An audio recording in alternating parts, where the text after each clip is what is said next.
What you doing? Hello.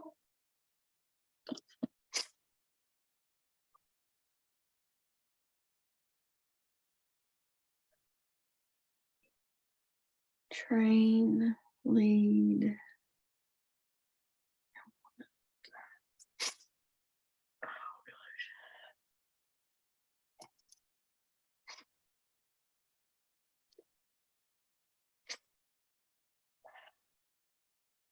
Jody, Brandon wanted me to tell you that he was going to be about 30 or 45 minutes late as he is at a doctor's appointment. Okay. All right. Thanks.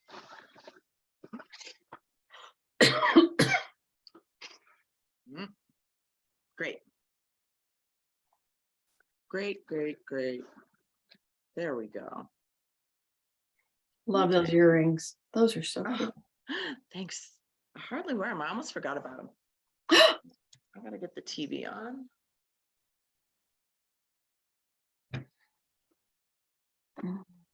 Get everything else up.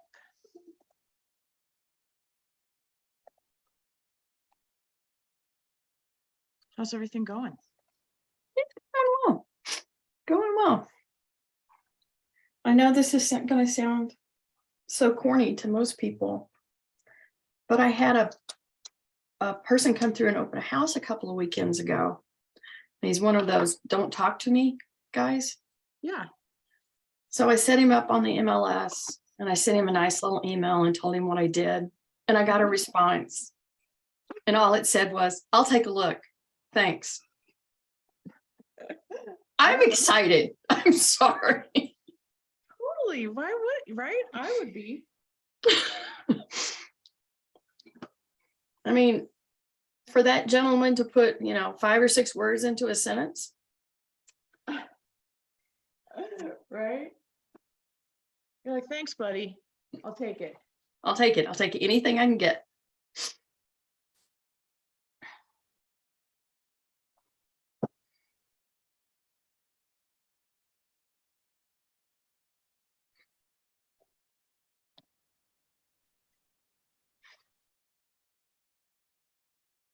Recording in progress.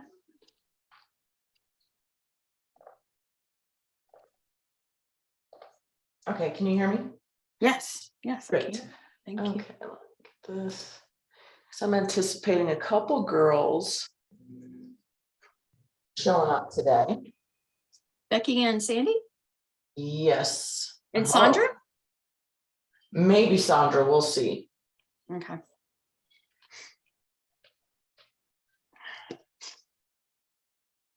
We will see.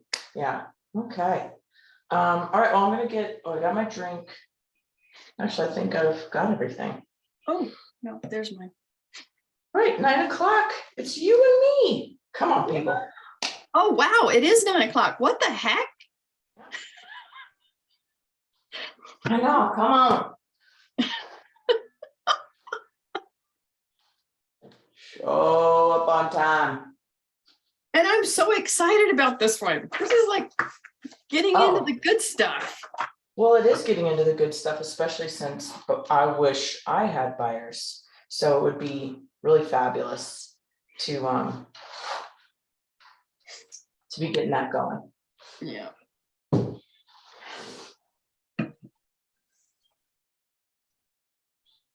So we will see what people decide to do. And I got my phone. I've had a couple people say they're coming in. What else?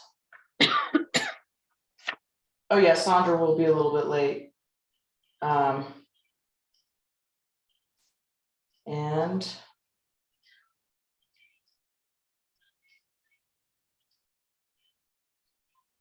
Oh, sweet. There's Sandy.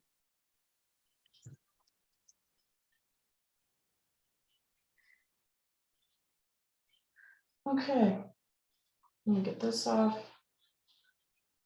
And we'll give everybody a couple more minutes to get in and shut the doors.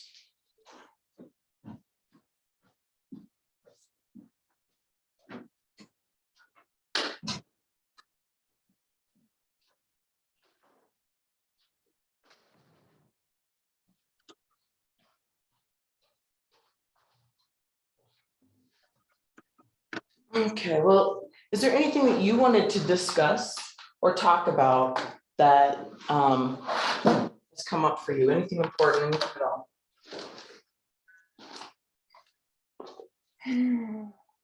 No, I don't have anything really exciting.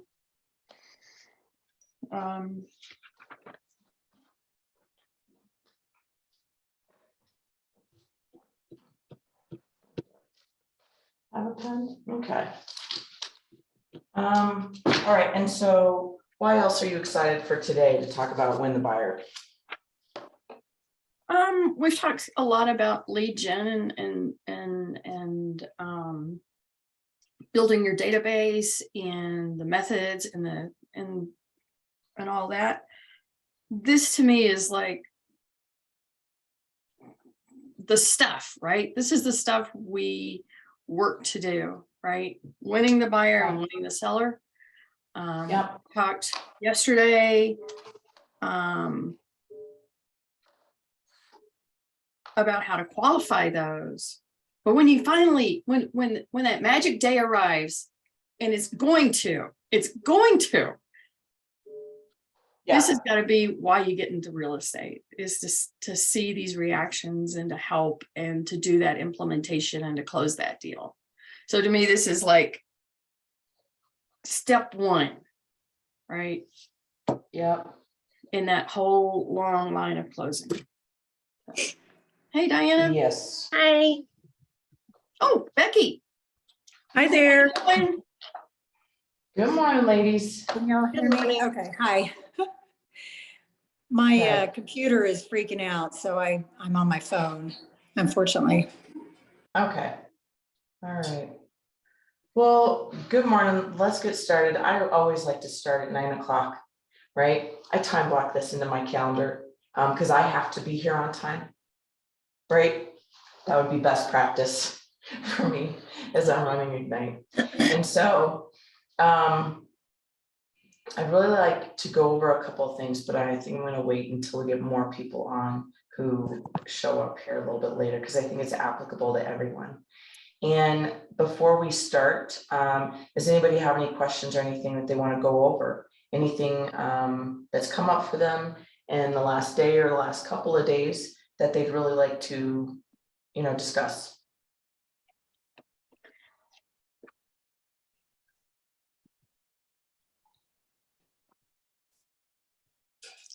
Well, I'll have lots of questions if these guys make an offer today. I'm trying to kind of get them to, did you see that Fallen Rock went down to 849? I got a message from Tracy today. So Wow. yeah, so I'm like, come on, you guys. And they have 3 showings today. Okay. So I'm a little anxious. Right. Fingers crossed for you. Right. I mean, that's your hope when you have a listing and you make a price reduction, is it has to be a significant price reduction that hits into different buyers that triggers showings. The only way we can get an offer is if we have showings. So how do we get more people through the door? And it has to be at a great price. You got to have open house. So those are the things to think about when you have a listing. So what does that mean as a buyer? They're trying to also put a little fear into the buyer, thinking the fear of missing out. Oh, Yeah. Heard that? And that's what we did in the spring, is you price the property at market value or a little bit below. And in the spring, there was, 10 buyers for every house. Not only 10 buyers, but there was probably 40 to 60 people who were going to come through the house in that time. And have you ever been Christmas shopping? You remember the stories when Cabbage Patch Babies came out and people were Christmas shopping and it was like chaos trying to buy one? Oh, yeah. That was a long time ago. And I was the kid that needed a Cabbage Patch Kid, but I remember hearing the stories, and that's what the spring market was like. Now it's not like that, but still 3 showings could bring around one other buyer, Becky, that likes that property. So I'm always a question you want to ask your buyers if they decide to write an offer is, you're always going to ask the listing agent, hey, you know what, my clients have decided to write an offer, so I wanted to check in with you and see if you have any other offers in hand. Right? What can you, if you do have an offer, what can you tell me about it? Is it a cash offer? Is it financed? Is there a contingency? Do you guys know what a contingency is? Oh, yeah. I worry about that. Yeah. That they What might is have to that? have a contingency. It means they either have to sell their house or, you know, of course, there's there's financing contingencies. But, you know, they might have to sell their house, which would, you know, that's not attractive to a seller. Right, so if I'm writing an offer for my buyers, I want to know what my competition is in the other offer. If there are no other offers, then I tell my client, look. Sorry. What offer do you feel comfortable writing? Hang on a second.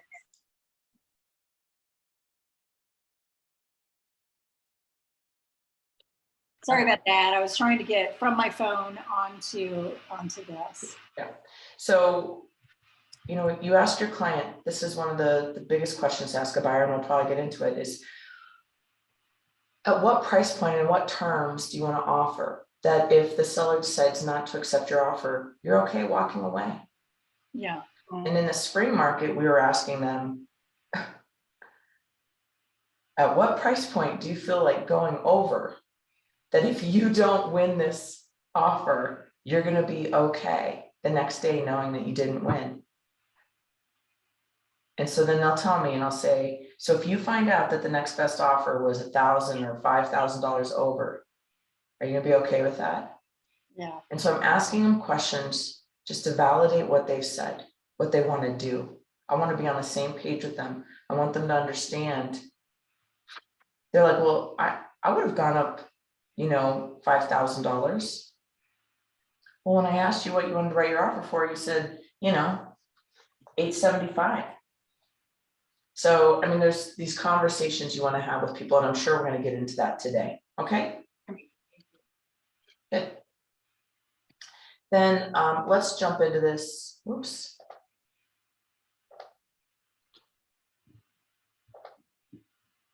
I'm the wrong one. Ding.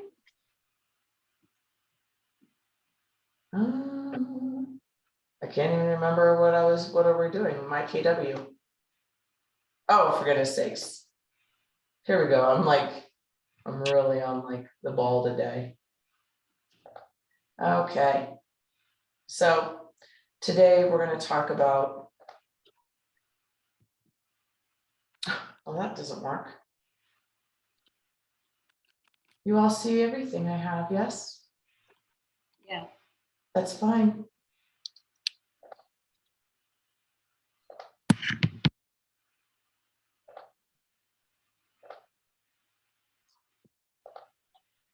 Let's see if I can do this. No, it just wants to do this, and that's fine. So today we're going to talk about when the buyer, this is where we're at, right? The course overview. You're already at the transaction. So this is the real good meat and potatoes. We started out with 16 people on this, and now there's how many? This is a good reflection of, Wow. yeah. I have a double echo for some reason. Well, there was 14 of us yesterday. Yeah. Do you guys hear that double echo of me? Some. Hang on, let me see if it's me. I generally have problems with it. Oh. There we go. Is that better? Yeah. Okay. Good. So we're really getting into the meat and potatoes, but you know, when you're in sales, there's so much that builds up to this, and that's why we think it's so important to address those things. So now we're going to move on to win the buyers. And what happens with this transaction? You have lead generation, you have lead follow-up, and hopefully it leads to a transaction, right? That's the whole point of what we're doing. And it doesn't always happen that way, but when it does, hey, you got to reel that guy in. So a lot of what they talk about is having A buyers, and that if in your database you classify your clients as A, B, and C clients, right? A is ready to go. Is that about right? Is anybody classifying their database that way? Okay, yeah, I don't do that either, Sandy. I just try to talk to as many people. When they raise their hand, they're in my pipeline. And those are the people I know I have to talk to a little bit more frequently, give a little bit more attention to, and give a little bit more information to, right? So we're gonna work on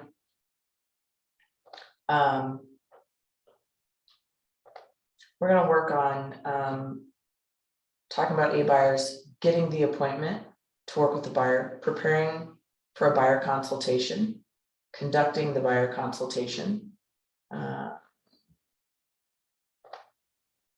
getting the signed agency agreement, right? So this is what we're going to roll through today. So read this statement.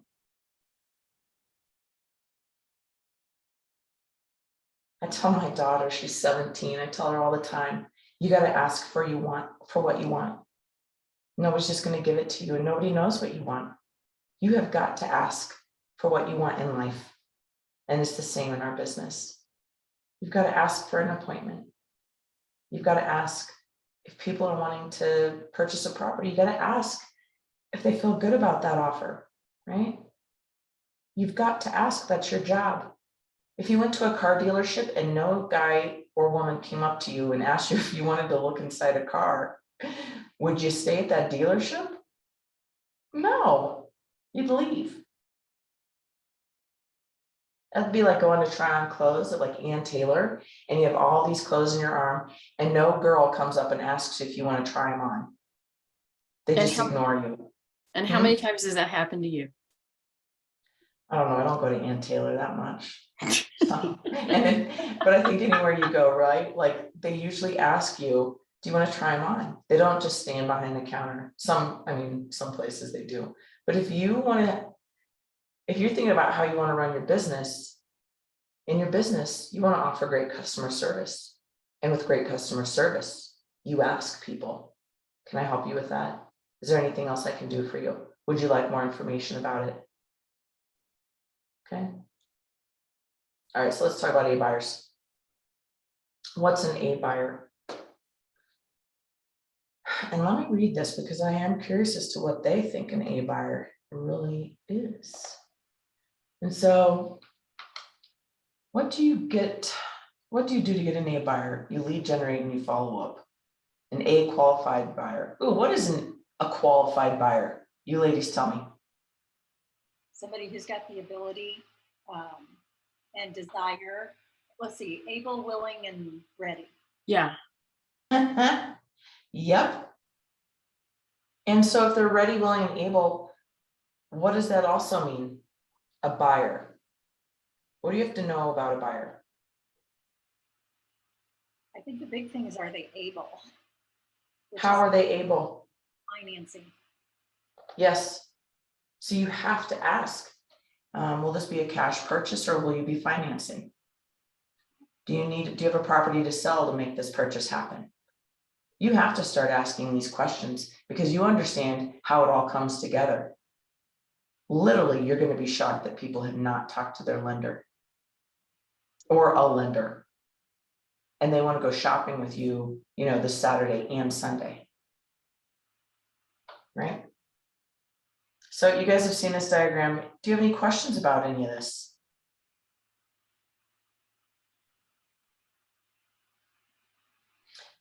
When you look at this diagram and about converting a lead to being an actual client, what do you think the easiest part for you is?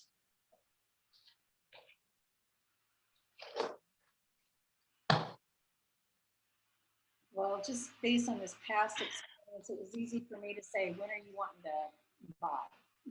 I really thought they'd say in the next few months, and they said by the end of the year, which is kind of the next few months, but I just wasn't expecting that.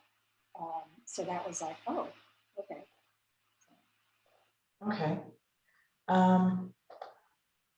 Who else? What do you think would be the easiest part for you?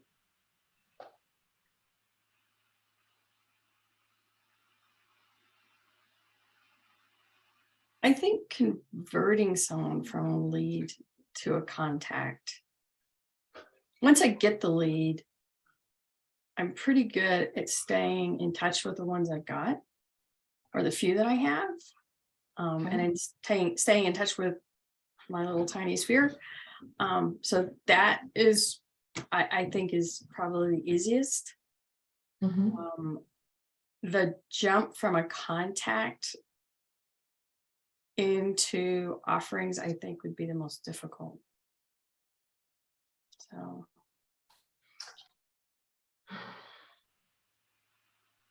And why do you think that'd be the most difficult? there's a lot that has to go into turning someone from your contact into a seller or a buyer. And as Becky is going through it now, and as we're about to study, there's a lot, as we learned yesterday, in qualifying those people. And there's a lot of little hiccups that can come along the way, financing being one of those. Mhm. Um, Okay. with a seller, it's the home's condition. Is the home ready? Are you ready? Do you know what it's going to take to sell the home? Mhm. So those are big jumps, I think, in most people's, or at least in mine. Maybe I've got it wrong, but Well, and let me tell you, in my experience, it's people who just raised their hand and said, "Hey, Jody, could you show us this property?" So for me, converting a contact and converting them into like a client or putting them in my pipeline has usually been pretty easy because they raise their hand. And all I do is answer, right? And so what we've talked about before, and I know we talked about it last Wednesday, is when someone raises their hand, what's the next logical step to do with a buyer? If you have a contact who says, "I would like to see this property," what's the next logical step?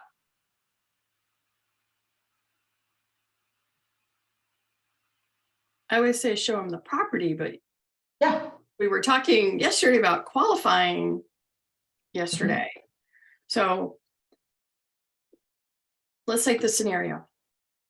Jody, I'm ready. I'm ready to go and look at this property. Great. Well, good. Well, Dan, I know you sent it to me from Zillow, and I found it. It is active. It's on the market, and I would love to show it to you. Are you able to see it tonight at 5 or tomorrow at 3? Oh, tonight at 5. Okay, great. Well, good. We'll have a couple questions for you. Is that okay? You got about 10 minutes so I can just get some stuff prepared for tomorrow or for tonight? Sure. Great. Oh, So then I grab my buyer questionnaire, and at the top of my buyer questionnaire, I'm like, all right, here's your name. Give me, and obviously I have your phone number, right? And give me a good email address. Great. And then I just go through the buyer questionnaire. Literally, you guys, all you have to do is have a buyer questionnaire and a listing questionnaire and a listing presentation, and you are good to go. Right? And so I fill out that buyer questionnaire, not with everything, but I do take about 10 minutes to collect some information, primarily name, phone number, email. Okay. And her financing. And so she'll give me some information, and then great. Because you know what, Diane, I'm better face to face. So I want to meet this person face to face. I want to see what they really think about the house. And when we're there, I'm having this great conversation. So you said you have a lender, you said his name is, he helped you with your recent purchase, blah, blah, blah. We go down that lane. And what do you like about this house? Is this what you had in mind when you saw it online? Is it everything you thought it was going to be? Right. And I just start asking questions about what they thought it would be like. And, I try to provide value. Hey, I pulled up a little bit of information. Comps in this neighborhood are pretty close, so I feel like it's priced accurately or whatever, right? And we do that. And say Diane says, you know what? I don't know. This isn't what I thought it was going to be. The neighbors are really close and blah, blah, blah, right? And I say, hey, you know what? Diane, I'm going to put you on a search. That would be my next logical step. is I'm gonna put her on a search on the MLS. Has everybody done that yet? Diana, have you? Yes, Great, okay, right? So then after our meeting, I get home at 6:30. This is literally what I would do. I get home at 6:30 because I'm all excited. I'm gonna put a search together for Diane and email it out to her. And then tomorrow or the next day, I'm gonna call her. Hey, I just wanted to see if you got that search, if it brought up any homes, and based on our conversation on Wednesday night, I know you were just starting to look because that one house was the house you thought it, was your dream home. But now, so we'll start casually looking, right? And so in the meantime, Diane, I'd love for you to also reach out to your lender and see what it is you need to do to be on track in case your dream home actually does pop up and we go see it, right? And then I let that roll. And then I do, my communication with Diane increases to almost every week. Whereas before she was just a contact, I might reach, I might have her on like a 36 touch plan for the whole year. But now when someone's in my pipeline, I talk to them almost every week, if not more. Does that seem accurate, Becky? Yeah. Okay, all right, good. So I want you to think about this as we roll through today, what seems to be the most challenging. And whatever seems to be the most challenging for you, well, then that's what you need to work on, right? What will my conversion look like? Well, what if I do get them to like a house? I've never written a contract before. Oh, girls, you better write a practice contract and send it to me or to Margaret. Or Becky might be sending a real contract to me and we might be, rolling through that. So does that make sense? Whatever you feel inadequate or uncomfortable with, that is what you need to dive into so that you feel better about it. Okay, so here's the buyer service cycle. One, you can read these.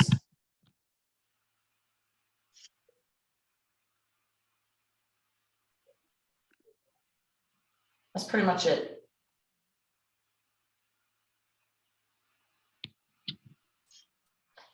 And this is important to know, the process. That's why people hire real estate agents. What's the process? What do we do next? That's what people are going to ask you. Right? So you want to understand that, and maybe you want to work through that. Maybe you want to do a practice for yourself. This week, you're going to go preview a property. So you're going to set that up in showings, right? So you're going to set up a preview. You're going to go preview the property. You're going to write an offer on that property, whatever it is, right? What would you do next? I want you to understand that process in practice first, before you practice on a person who really wants to spend, $800,000 on a property. This is kind of important. And I want you to walk yourself through the process. Tell Margaret or me, hey, this is practice. I'm working on my buyer consultation to close. And so, these are practice dummy contracts. And what would I do next? And I'll tell you all, I have a smart plan that I use for my agents. So Becky, once you get going, if you do decide to submit an offer and you get under contract, I'm going to send you an email every 5 days that says, hey, Becky, this is probably where you're at in the process. This is what you need to do. This is what you need to tell your client. This is what you need to do for yourself. And you better call me if you have any questions. Right?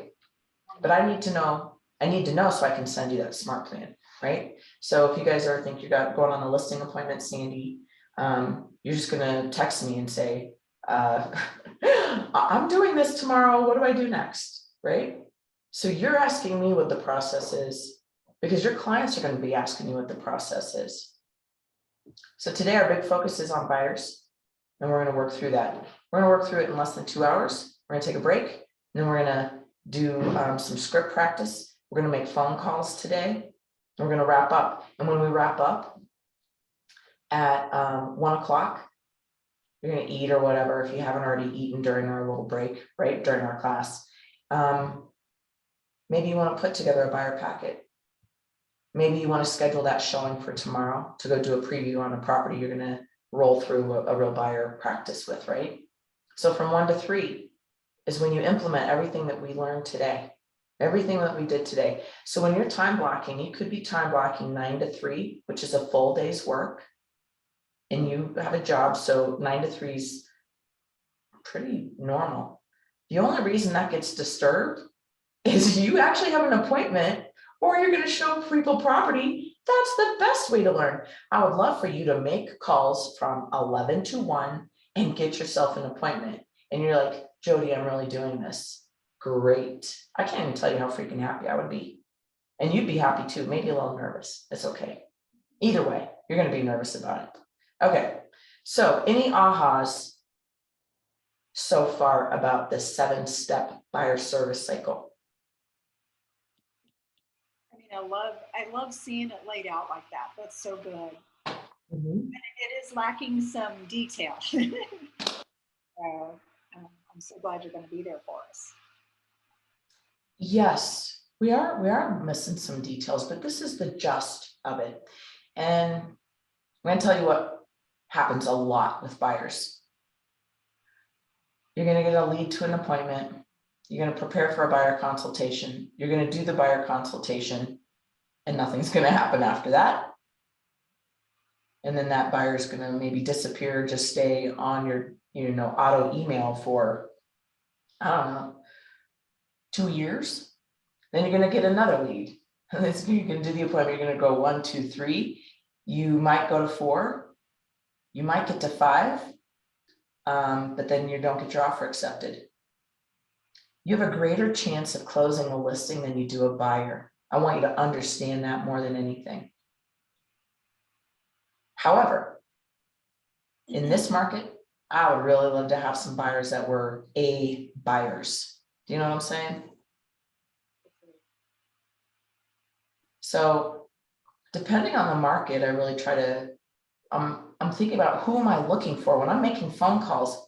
Who am I looking for? Right now, I'm looking for a buyer who's looking for an investment property, a buyer who's looking for a good deal, a buyer who didn't make it during the spring buying season. I'm looking for a buyer who has cash. I'm looking to make a call to somebody who knows people who have money. I'm looking for people who know investors.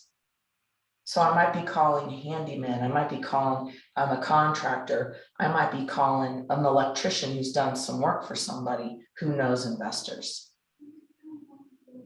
So you understand when I'm about to do my lead gen at the same time as you guys, hi Sandra, and hi Brandon, I see you on there.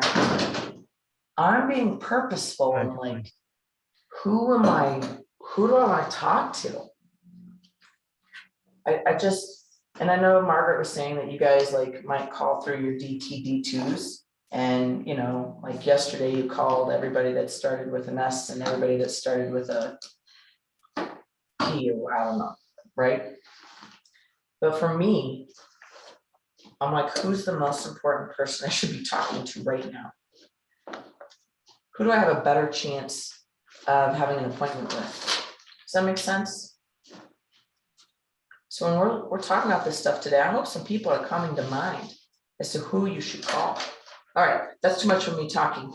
Other ahas about the buyer service cycle.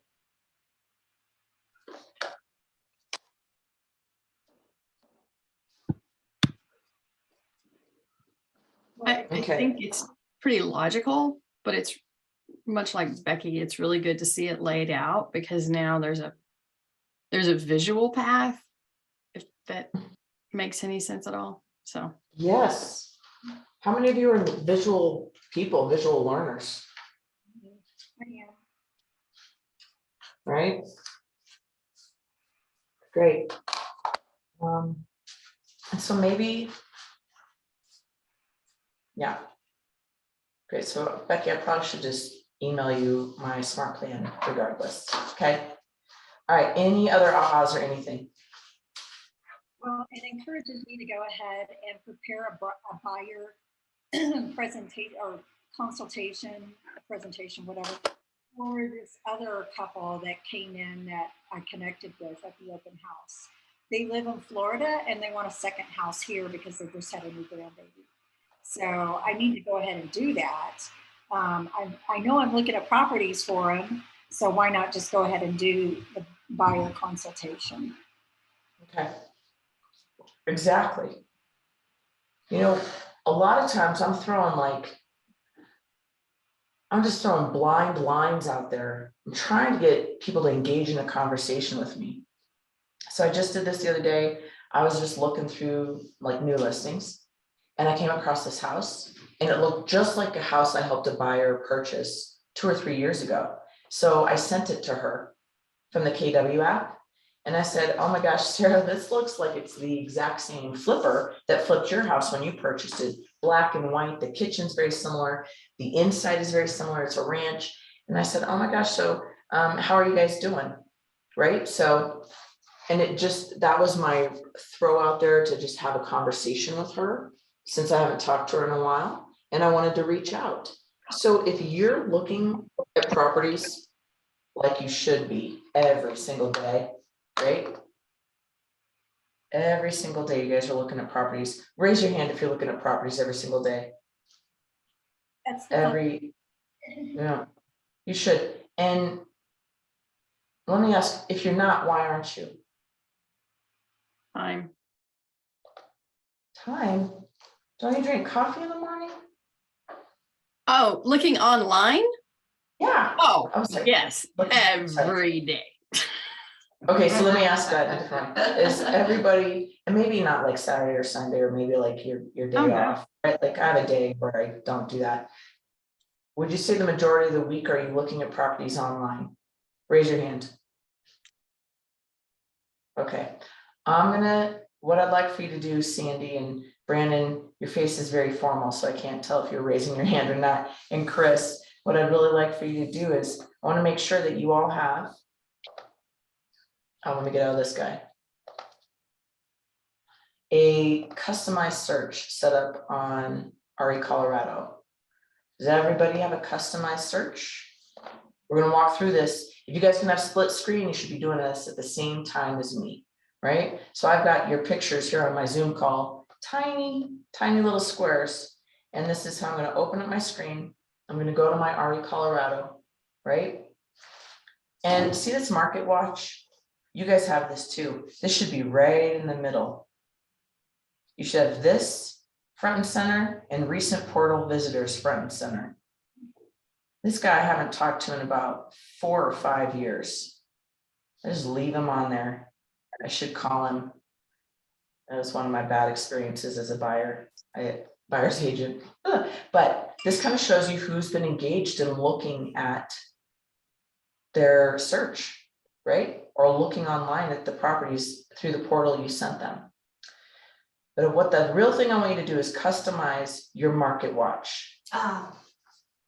Raise your hand if you have a customized market watch. Oh, I'm so glad we're doing this today. Oh my gosh. I just got this yesterday, Okay, first time. all right, so you all have this market watch, yes? Yes, it's part of just what the platform looks like. Then I want you to click on customize. I want you to set, this is like setting up a search for yourself.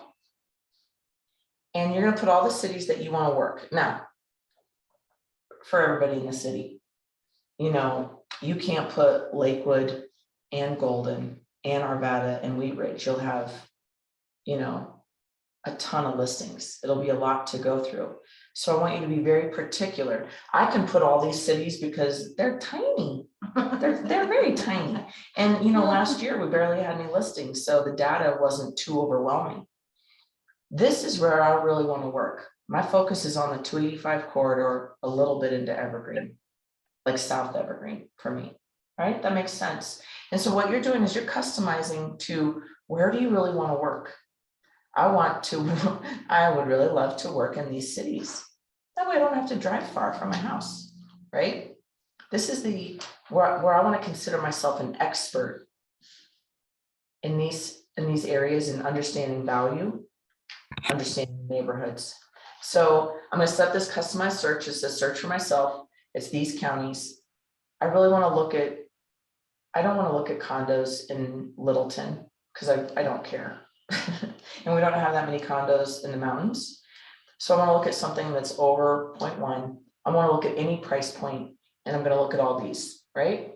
And that's it, that's all I fill out. So for you, Diana, tell me some cities that you might have that you wanna have on your search of your market watch. Well, Denver, but I want specific neighborhoods within Denver. Can you do that?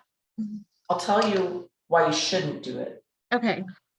So I want you to understand, you need to understand the process Mhm. of when people put their listing on the MLS.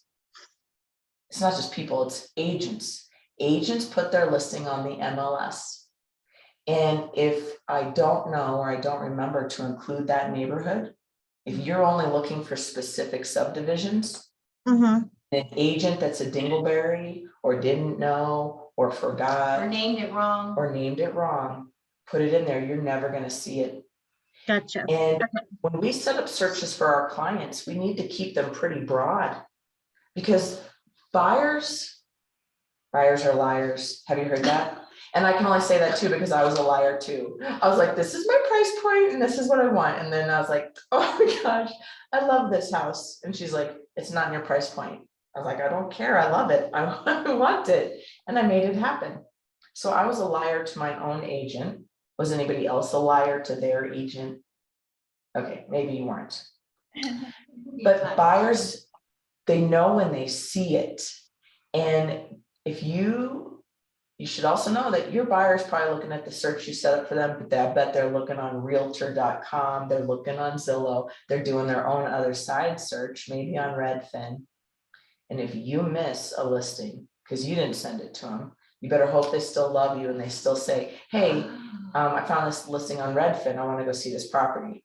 And you're gonna wonder, how did I miss it? And it's because the listing agent who did the input on the MLS didn't put something, right? So you want to keep your listing very broad. So what you could do, Diana, is for your market watch, I want you to set it up. If you're gonna just work Denver, just set it up Denver. If you wanna, you say you don't want to do any low end stuff, you're gonna do 400,000 or 500,000 over, right? So you would adjust this, right? Or maybe you say, I'm really not gonna do anything over $1 million, so you're gonna do 0 to, right?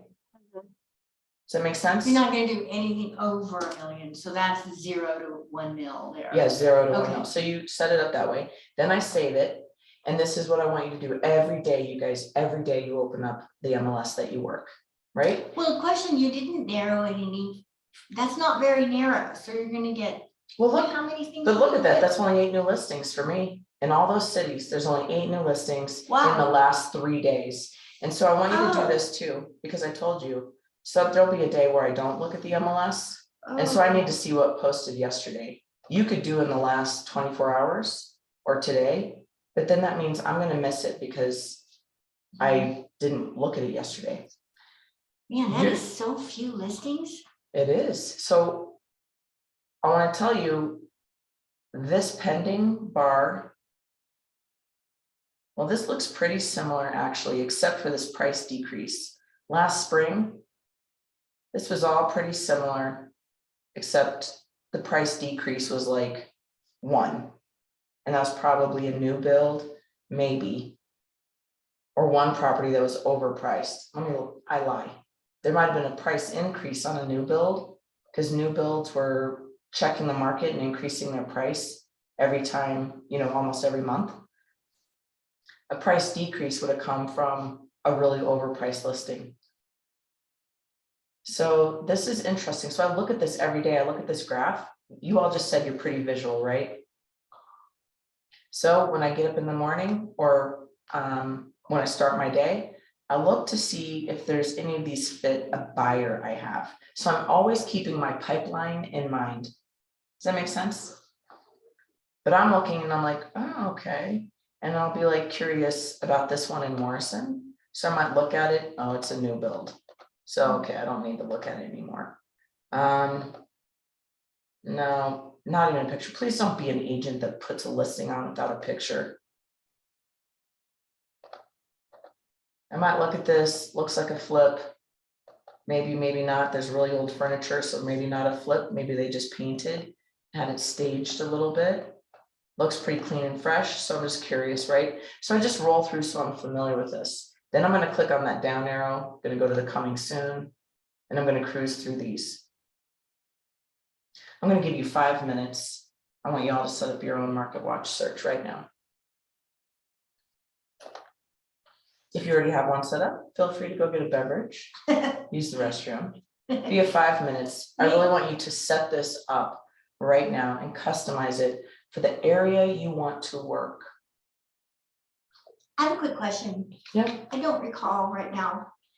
Are the expired listings of interest to me because they may be available to change their listing agent? Expireds are able to change and maybe use a different agent. However, let me tell you, expireds, sometimes it just expired and they relisted the next day with their agent. So you need to check and see if it just relisted. You know, when we do the input into our listings, we're the ones that put in the expiration date. Where's that expiration date come from? It comes from the exclusive right to sell listing agreement, right? All right. So Brandon, do you have a MarketWatch set up already?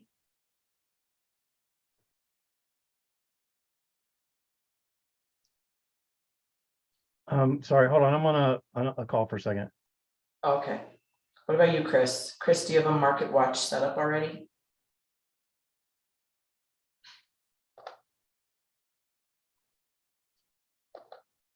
No, I do not. Are you able to set one up right now? I'm in the process of getting my MLS set up, so I'm a step behind apparently. No, you're fine. If you're I getting it got set mine up, yesterday. right? So it's we're on fine. the I mean, because you're all at different spots. Yeah, definitely realize how important it is to have it open running. There's only so much you can do with KWLS, so. Oh, yeah. Yeah, you need, this is the fun thing. There's nothing better than the MLS. I tell you, I don't know if I could ever retire because I love to look at this so much and know about people's homes. I don't think I could give up the MLS. I just want to keep it. So what can you do with an expired? You want to check and see if they've relisted. If they haven't, can you reach out to them? Yes. And so I would love to have this one. I'd love to go after this listing. Right? This might be a phone call I make today during, ooh, holy moly. Yep. So I listed last year, this parcel right here. Oh. And sold that, when did I sell it? Oh, actually 2 years ago. Boy, time flies. So I sold that one across from there. This one's expired. Oh, that looks like fun. Hey, It does. Pardon? Jody, I have a question. Yeah. When you say you're going to call them, what do you mean? Like expired listings? Because I do have one I'd like to check on myself, but how do you get a phone number? I don't know how to get phone numbers. Other people, if you use Redex, you can try to get a phone number, and there's other things you can do, like there's white pages or something on the internet. I don't typically call expireds, but I would love to have this one. Yeah. There's one I really I want. mean, who wouldn't? So I'm looking at their information. Their mail goes right to to their address there. And however, I'm going to look too at the bottom in the confidential remarks. Oh, and then you read this and it says seller and listing agent are related. Oh. So could I still reach out?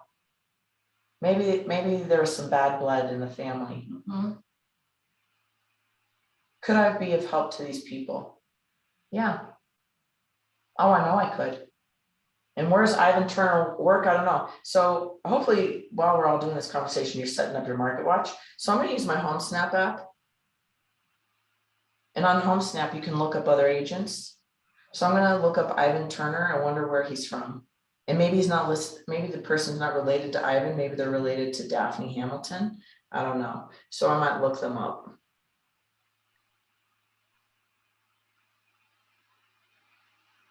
Ivan's with Fathom. He's done 10 deals.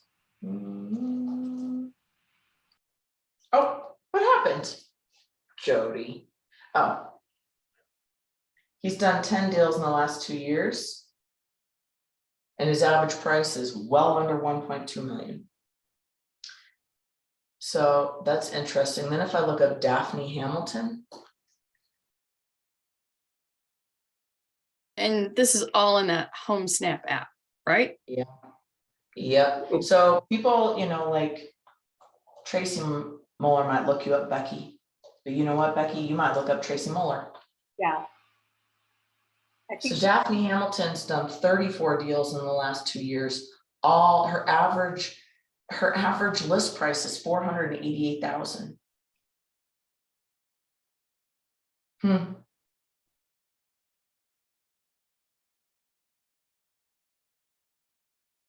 So this seller decided to use their family, right? So I'm building up information if I do decide to make this phone call or go knock on their door.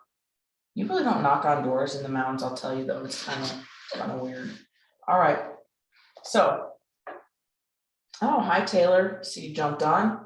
Thank you. So, right when I'm looking through this market watch every day, this is part of just a habit I have every day. Look through it, right? See what's new listing, because there might be something here I want to send to a client.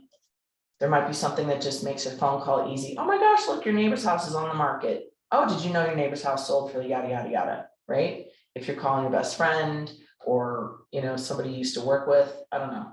So super important to have this market watch set up. This helps you understand the market you want to work within. This helps you be the expert in the area you want to work. Does that make sense? Okay, so it's super important to customize it, make it at least 3 days. And you're gonna just cruise through. So I just cruise through, I look at new listings coming soon. I might look at pendings. My husband looks at all of these. My husband's an agent, but he doesn't coach, so he has more time than me. He looks at all of this. He looks at stats. He will pull like these pendings. Say these pendings, they all went under contract in the last 3 days, right? All of these. We're going to click all, and this is various locations. So if I click all and I do a quick CMA. Now, granted, this goes all the way from Conifer to Littleton and into Evergreen. The average days on market was 32 days for all of these pending listings. Now they're all kinds of different. So, you know, if I look at this every week, say every week on Wednesdays, I pull all the pendings for the last 3 days just as a habit, and I start tracking the average days on market. I start becoming familiar with that information. Does that make sense? Okay. So that is the report that comes out of, like, how did you do the CMA again? What button did you click on? I'm on all the pendings. Now, this isn't really accurate. I'm just saying this gives me an educated view of the market that I want to work within. For all these properties, I got to select all, and I do quick CMA. When I go on a listing appointment, I use this quick CMA for the properties that I think are most relevant comps to them, right? And I would never do all the way from Conifer to Littleton, right? So I'm just saying these are tools that you have to start understanding trends in real estate in the area you want to work. You can also get your title rep, Land Title, Chicago Title, Fidelity. They also send out weekly stats on the areas you want to work. So you just tell them, hey, I'm looking at Bailey, Pine, and Conifer. Can you send me those stats every week? Of course they want to do that. So, and that way, if I have a buyer that's looking in the Conifer area, I'm going to feel pretty familiar with the inventory. I'm going to be pretty familiar with those streets. Maybe every Thursday, when you guys are done with Ignite, you go drive around a neighborhood that you are interested in working on. And you schedule a showing if there's any listings in that neighborhood. If you are going to start farming a neighborhood, or you want to say someday that you're an expert in a particular neighborhood, you want to go into every showing. You want to go into every property that's listed in that neighborhood. Does that make sense? And then you want to track it. You want to see how long it stays on the market and what it eventually closes for. There's easy ways for you during your 1 to 3 time or 1 to 5 time to educate yourself and put some of this into action, the things that you want to do. Okay. All right. So now that we've got, oh, great. Now we've kind of got that wrapped up. You guys have a market watch, or if you don't have the MLS yet, that's going to be one of the first things you do is you start educating yourself about the market you want to work within. Good? Was Any that, questions? was that the question for me? Did I have the MLS? Was that what you were asking? Yeah, if you, yeah, Yes, I I was did.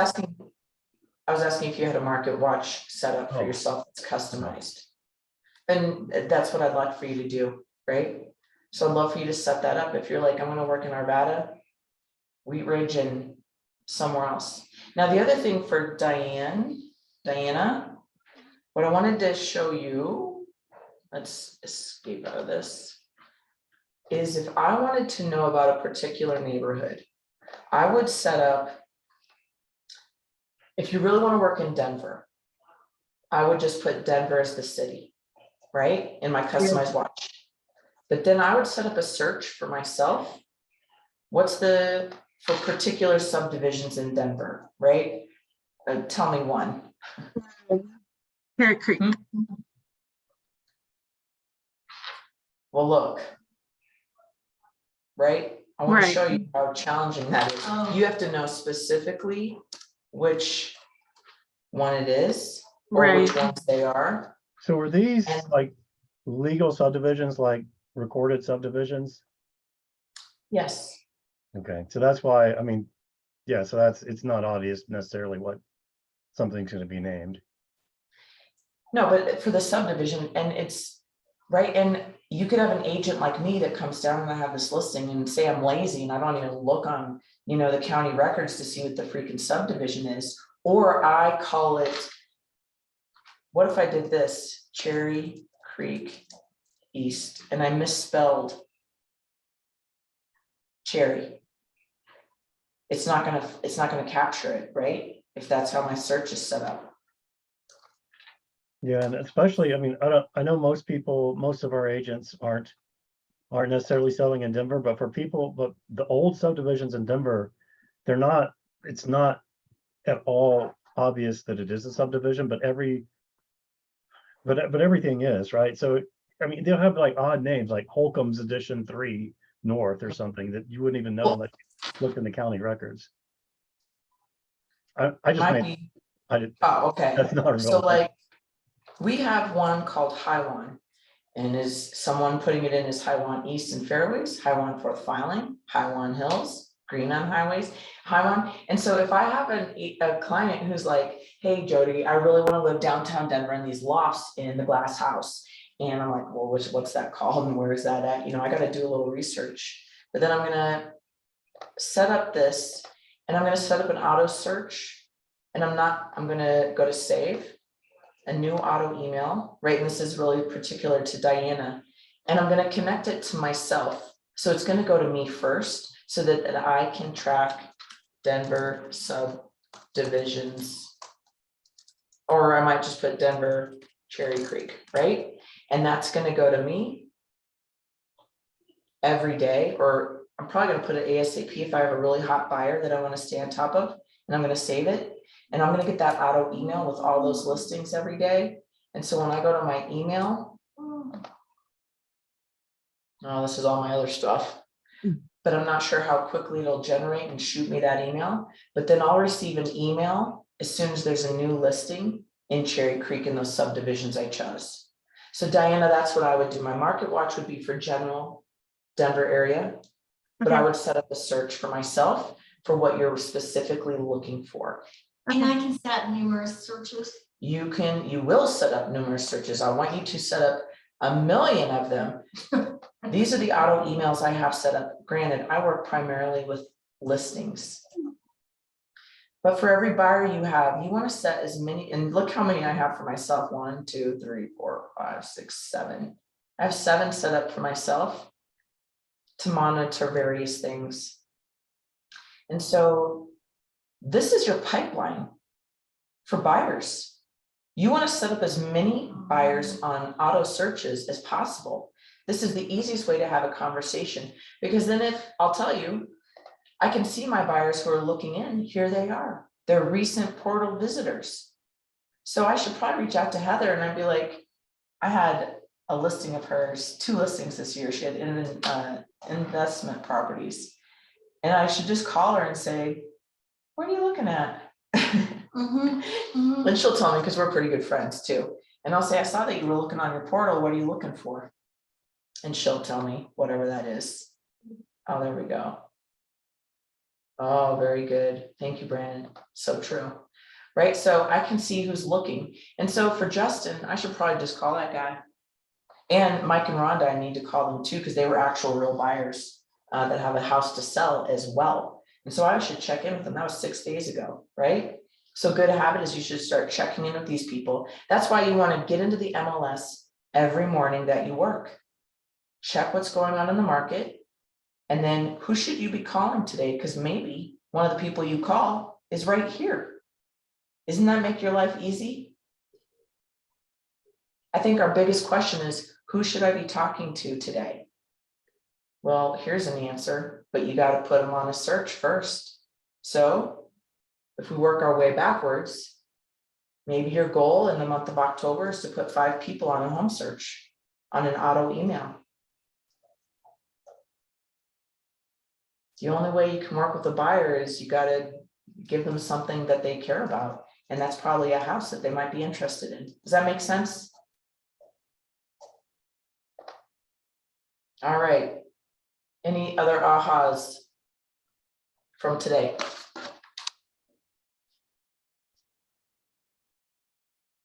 I liked the customized search that you showed us.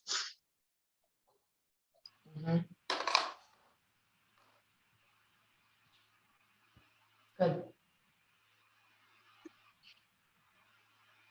Okay. MLS is a statistics tool.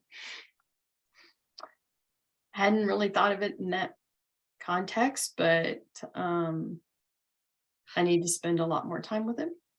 So So could you show me something? I just saved a search Yeah. and now how do I get to the one that I saved? So if you set up a search and you want to get to the one that you saved, right? Yeah. So you just did, you go to My Matrix and you go to either Save Searches or Auto Emails, depending on how you set it up, right? So for Save Searches, oh my gosh, there's a lot of old stuff. Look, I don't even really do Save Searches too often, right? But if I'm looking for all the auto emails that I have people set up on, Yeah.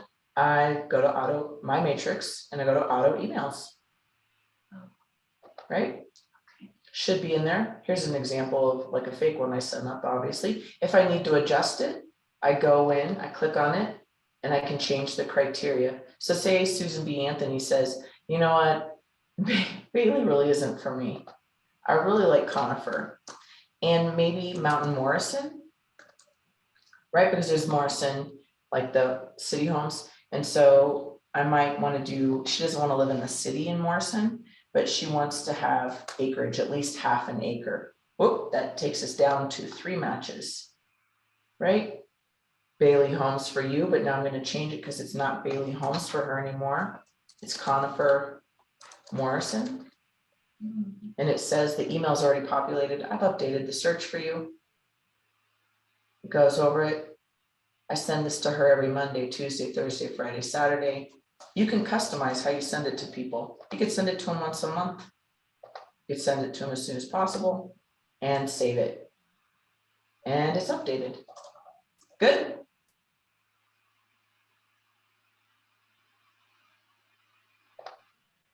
Oh, Denver Cherry Creek. Here's my auto email. This is what it looks like to your client. Dear Jody Dolph, welcome to your home search. So you see this, Diana? So it looks different when your client, their portal looks different than RE Colorado does to us. You need to know that because your client might say, well, I can't find how to find the map. And you're gonna think that you're telling them from this map, which it's not, right? It looks different. And the way we see that is we click on that mail we sent to ourselves. And let me tell you this, every time you send something to a client, you get an email about it too. So you can see exactly what they're seeing. This is what a client portal looks like. The map is different. It has you branded up here. You guys should all set yourself up on your other email on a auto email, so you see what it looks like, so you know how to talk and have a conversation with your clients about what they're looking at. Does that make sense? And you uploaded. Let's do that right now. Everybody, if you haven't set yourself up on an auto email, set yourself up on an auto email right now. And you started off by doing a search, residential search. Pick a city, pick a neighborhood, pick whatever you like. Right, so I'll walk through this with you. I'm gonna do this because I love this neighborhood. I love Pradera in Parker. I also want to see what's coming soon. Right? I'm gonna, tell me if I've gone too fast. I hope you're actually doing this right now. So wait, are you just searching then? I was had my. Yeah. You do search, you do Okay. residential, and then you type in, oops, I missed it. So you do search. I'm gonna type in the neighborhood I care about or that I like, right? I wanna do actives and coming soons. And you guys see this property subtype? Don't worry about that so much. I mean, I already know Pradera doesn't have condos or deeded parking. But if you have a buyer that's looking downtown Denver, you might want to find deeded parking because parking stinks down there. But usually I leave all those things alone. You can see I've only checked active coming soon and put in the subdivision. Right? So then you press results and it should give you some results. Then let me tell you the next thing to do to save it is you go to, so you can start as a search, press save. And you're gonna start a new auto email. A saved search is just a search, but an auto email generates an email that sends to you every time there's a new listing. Because that's what I asked, I wanted a new listing. Sandra's gotta look, what? Well, I've done that twice and I haven't gotten any emails yet. And I said immediately as opposed to once a day, nothing. Well, did you have any results like this come up? Yeah. So you gotta have results, right? Yeah, had results, Did select you- them all. Which email did you send it to for yourself? The one I use, the one I told it to, mixandra@gmail.com. And did you open it up again? Did you refresh and see if it popped up? How did you get it? Okay, good, we'll go over that next. Don't let me forget, Taylor. Right? So, Jody, Diana, yeah, so when I go on to do my search or whatever, it's within 0.25 miles. I have like 373 listings, so I might be doing something wrong. you're not. So very good. So let's say that she's gonna do, did you type in an address right here? Hold on. I don't know how to split my screen, so. Okay. Okay. Did you type in an address in the map search, or did you just put in Denver, or did you put in a subdivision name? I just put in Denver. Okay, you're right, because girl, look down here. Mhm. Can you see I have, what that? I have 1,792 listings in Denver. Yeah. Oh my gosh. Is the market turned or what? So that's too many. So Diana, are you trying to set up so you're just gonna set up a search for the Denver area? Mhm. You have to have more criteria than that. So, right, when we're using the Market Watch, I still wouldn't recommend using the Market Watch to just do Denver. It has to be a little bit more particular Yeah, Mhm. you're doing that. It's gonna show like everything, every listing within the city of Denver. Yeah. So say you're like, I wanna work, I really wanna focus on properties between 400 and 800,000, and that takes it down to 969. Too many. And So Denver's tough. when I What else search, would you recommend? when I search in Denver, like I've searched for fix and flips, I usually use the address feature up there to say to basically to center a circle around an area I want to look at. Yes, And that right? Denver is so large, that usually helps. Yeah, Okay. Denver, so you really need to kind of narrow it down because, and how can you really be an expert in Denver of 1,700 homes? You All really right. do want to pick a couple, right? So you want to pick a couple neighborhoods maybe that you really want to know about. And which is why I chose, and I mean, because I could clear the map here. I could do Parker. It gives me 403, or I could do Pradera, which is really what I care about, and it gives me 6. And so you have to figure that out. It's you just got to work through that. Does that make sense? It says there's a speed shortcut too. You can save it. Have you ever done Well, that? you know, there's other things that you can do, and you can watch training videos up here underneath your name where it says, hello, Jody. And you can go to help. And there's videos over here on the help Oh, thing, right? Thank you. Oh, I use what I know. And that's pretty much what I do. And sure. I use, right, and so you guys are gonna be taught so many different things by so many people. You're gonna just figure out what you like to do and what works best for you. And then if you have a question, you might wanna ask your coach about how it can be more effective or productive.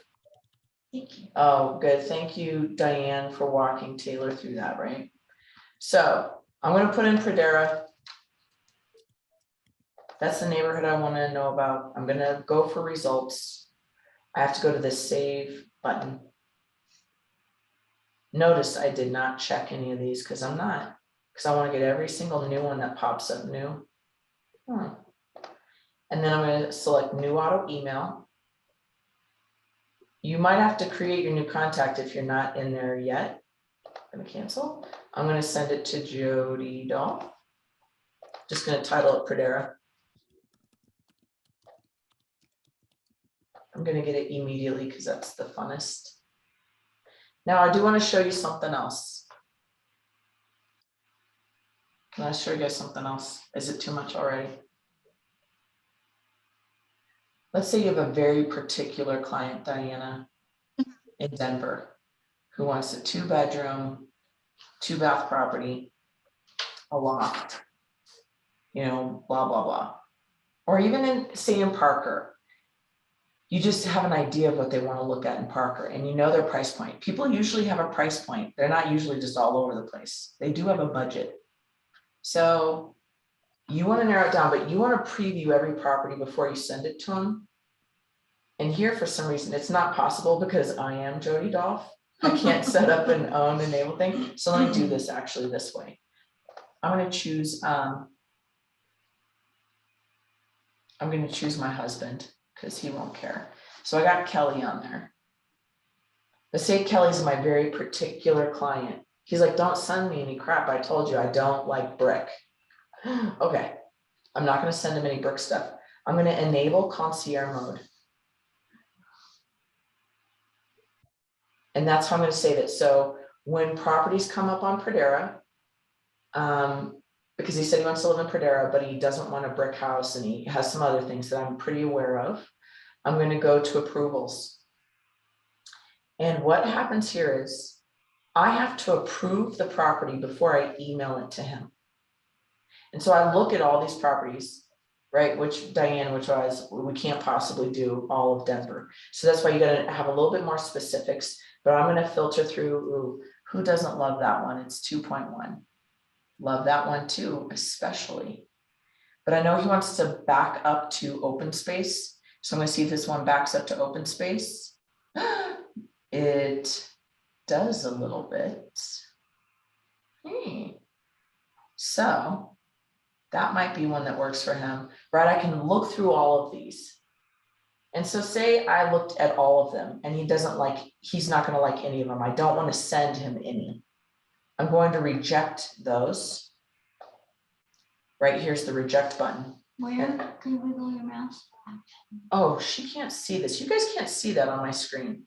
At the very bottom, you still can't see it. That's amazing. Well, actually, I can see the reject button. You can? Okay, Yeah. good. There's a reject button right here. Oh, Sandra can't see it. It's right underneath actions and carts. Okay, There's a reject or there's an approved selected. And so I'm probably gonna reject all these, especially because my husband does not want me to send him properties in Federa. That's my secret place that I like. And so sorry. I reject them. But now I want you to see something else, right? So that's called concierge mode. If you have a very particular client that you know you want to filter through the listings before you send them to them. I would not recommend that on somebody you met at an open house, unless that person at the open house said, oh yeah, I hate this. But if they're like, no, we're looking in the, Conifer Morrison area, maybe Evergreen, then I would just set them up on a search within that price point of the open house and let it roll and see if they engage with anything. I have a question about that price point. So if someone tells you their price point, how far do you go on either side of that in your search? Because you don't go for exactly 750,000. Okay. What do you do? What do you guys do? 700 to 800. Go how much? 7 to 8. So you give it maybe 50K either way, or if you're over $1 million, you go 100,000 either way. What if, so let's think about this market, you guys, right? Somebody comes to your open house, it's listed at 750. Yeah. That seems pretty reasonable to go from 7 to 8. And why? Why would we look at any house that goes up to 800,000 when they said they're Because the price might decrease while they're interested, because they might find some more money. they might find, right? I was a liar. I Yeah. said, this is my budget. If you but- love something and you're gonna make it Mhm. happen, yeah, right? thank you. I'm gonna tell you the real clue here is this price decrease. You know, the prices are decreasing every week. If I was to look at this for the last 7 days, there's 66 properties that had a Wow. price decrease along the 285 corridor. Wow. 66. We've only had new listings of 33, but we've had 66 price decreases and 41 pending.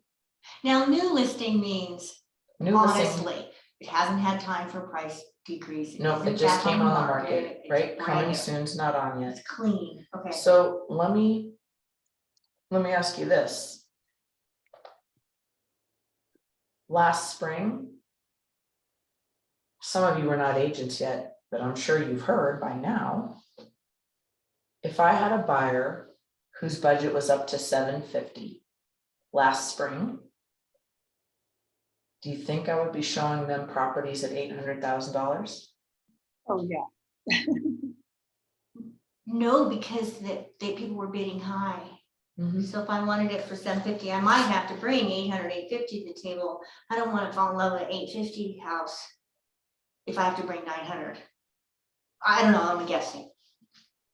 You're pretty close. Can anybody else reframe what she said? In the spring, if your client said their budget was really the 750, what would you set the parameters of their buyer search at? You basically had to budget for 100 over asking. Yeah, so then if they said 750, what would be the parameters be? Tell me the numbers, Taylor. 650,000 ish. So I might go 650 to 750. I mean, because were there still properties that were overpriced and sat on the market last spring? Yeah. Yes, because you got some seller in there who was crazy and didn't listen to their agent at all. And that happens all the time, right? So I want you to really understand the market and understand what are the parameters I'm putting on that search criteria. It has to make sense. And so Taylor obviously would have that conversation with her buyers. Look, this market we're in, we need to shop below your budget because I need you, you're going to probably have to bring $50,000 cash to the table. Do you have $50,000 cash to bring? And if they said no, if they didn't have cash to make up that gap, they would have to be lucky getting an offer accepted. So Taylor would have to advise her clients, look, this is such a competitive market. I mean, aside from having Californians who are coming here with complete cash to buy the property. So on a $750,000, they're going to pay cash $800,000. We can't compete with that if you have to get a loan. If you're, and I hate to say it, if you're a VA buyer, boy, am I going to try to tell that listing agent, I've got a vet. I'm gonna say it, right? Because we don't present love letters. You shouldn't present love letters. Holy crap, but that's what we're supposed to be talking about right now. Boy, I am off task. We don't submit love letters. You can always try. I would encourage you, because some new agents, don't be this agent. Some new agents or people who really aren't in touch, they're gonna send love letters to their client, the seller. If you're a buyer's agent, you do what you have to do to get your client offer accepted, right? So you might send a love letter. You might drop on the phone and in a text and in the email when you send over the offer, this vet, he fought in blah blah, wars, and he's trying to raise his family in Denver, and he's so excited he loves this house. Like, you're going to try to get those heartstrings. You got to pull all the stops out. Now with a buyer, tell me what do you think the conversation looks like now? If you have a buyer today and a listing, almost every listing's been sitting on the market for 15 days. What do you think you say? What happens? There's no rush whatsoever. It seems like. Take your time, take another look at the property. What are you comfortable bidding? Yeah. Maybe some people go crazy and they'll say $100,000 under list. It's like, well, but maybe a smidgen. Can you still offend a seller? Yeah. That would offend me. So when I'm talking to my clients,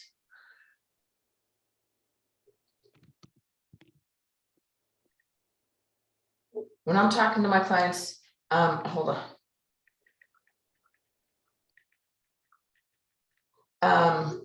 When I'm talking to my buyer, I'm going to say, look, there's great opportunity right now in this market for you to get a deal. Because last year you would have paid $100,000 more for this house, or last spring. Okay. So I think there's a great opportunity here. And with the interest rate up, we could do a 2-1 buy down. And you can ask the seller to give you concessions to buy that rate down for the next 2 years. And I bet they're going to be willing to do it. And you're not going to overpay $50,000 or $100,000 like people would have in the spring.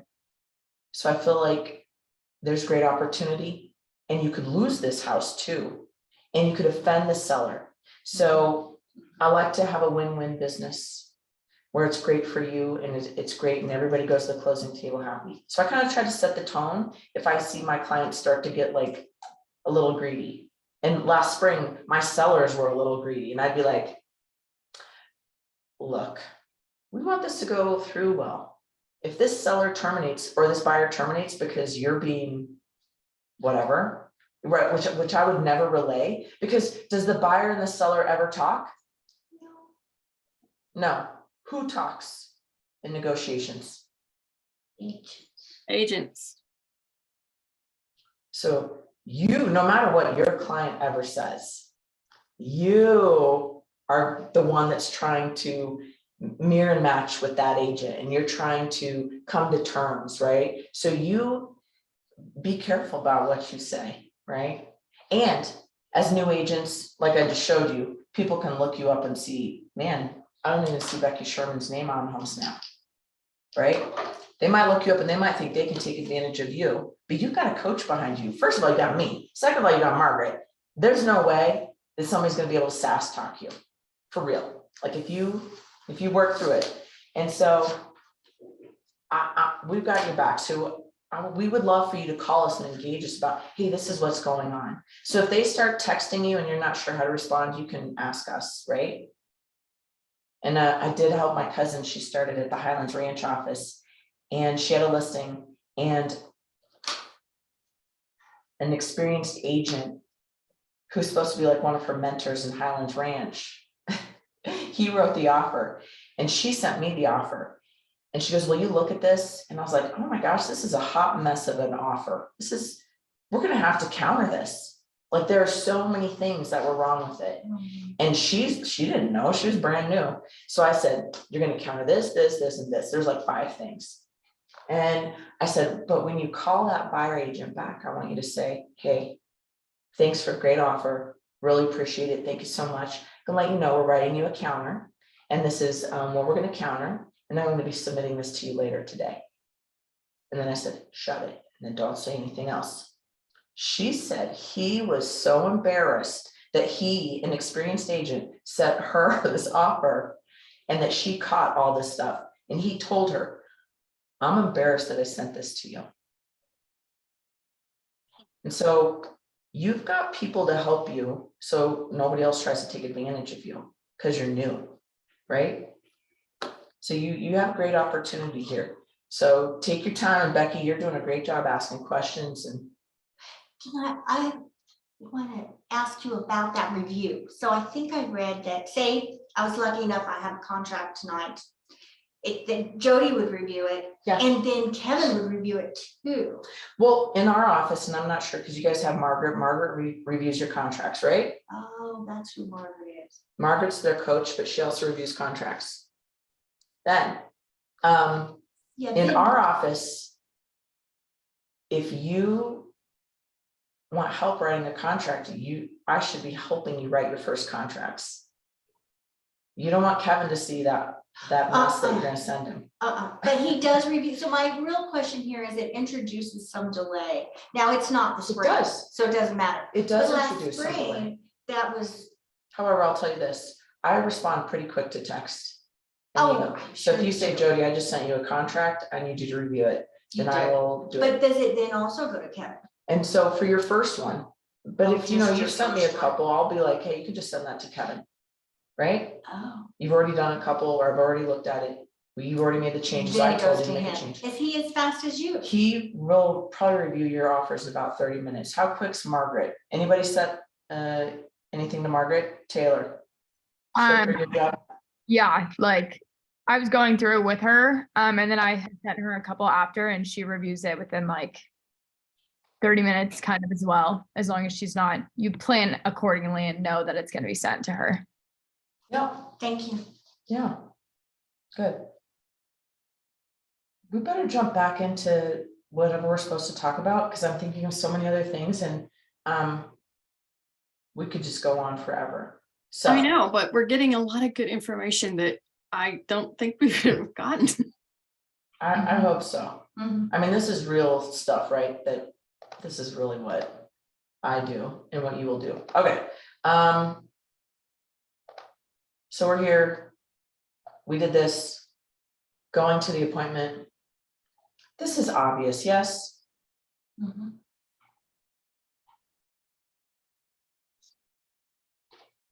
What does that mean, determine their motivation?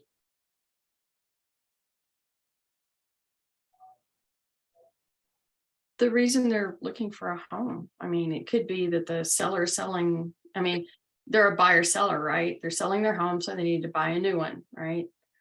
They could be moving to the area. They want to buy in a school zone, particular school zone.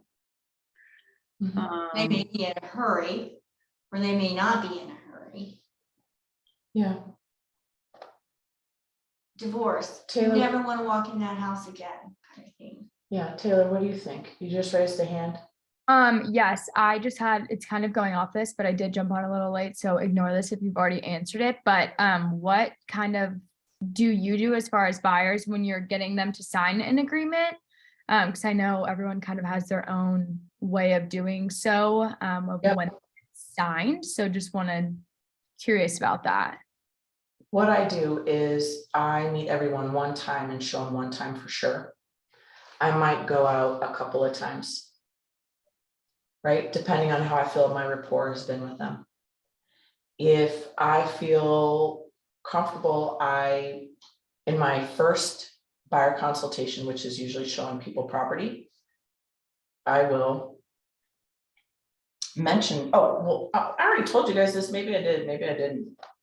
When I go to that first buyer consultation, I give them a packet. Oh, I did this on Monday. I don't have it. So I have a folder. In that folder, I have a buyer's guide that I got from Chicago Title. It's $5. I also have information about well and septics. I also have the exclusive right to buy listing agreement.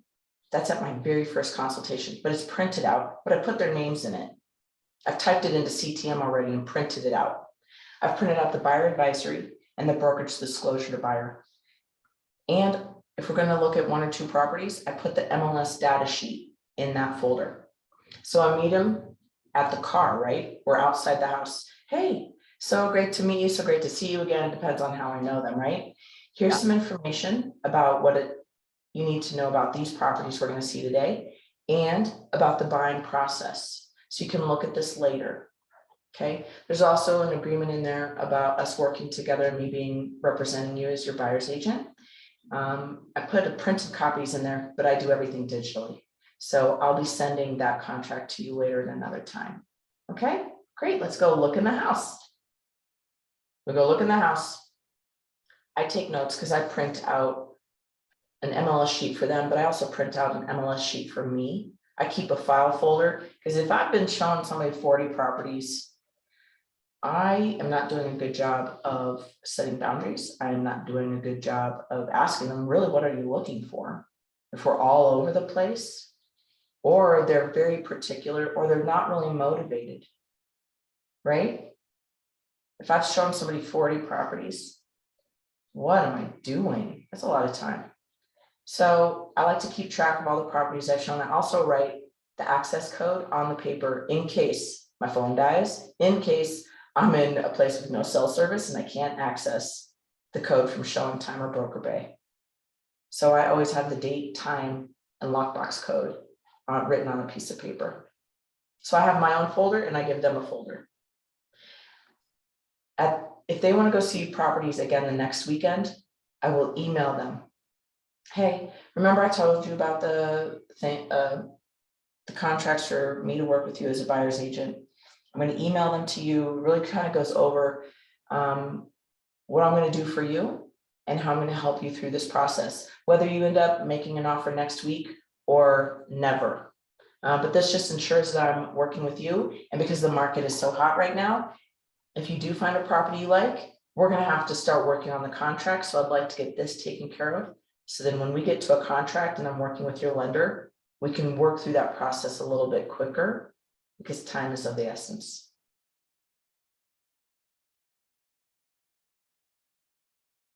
Good? Okay.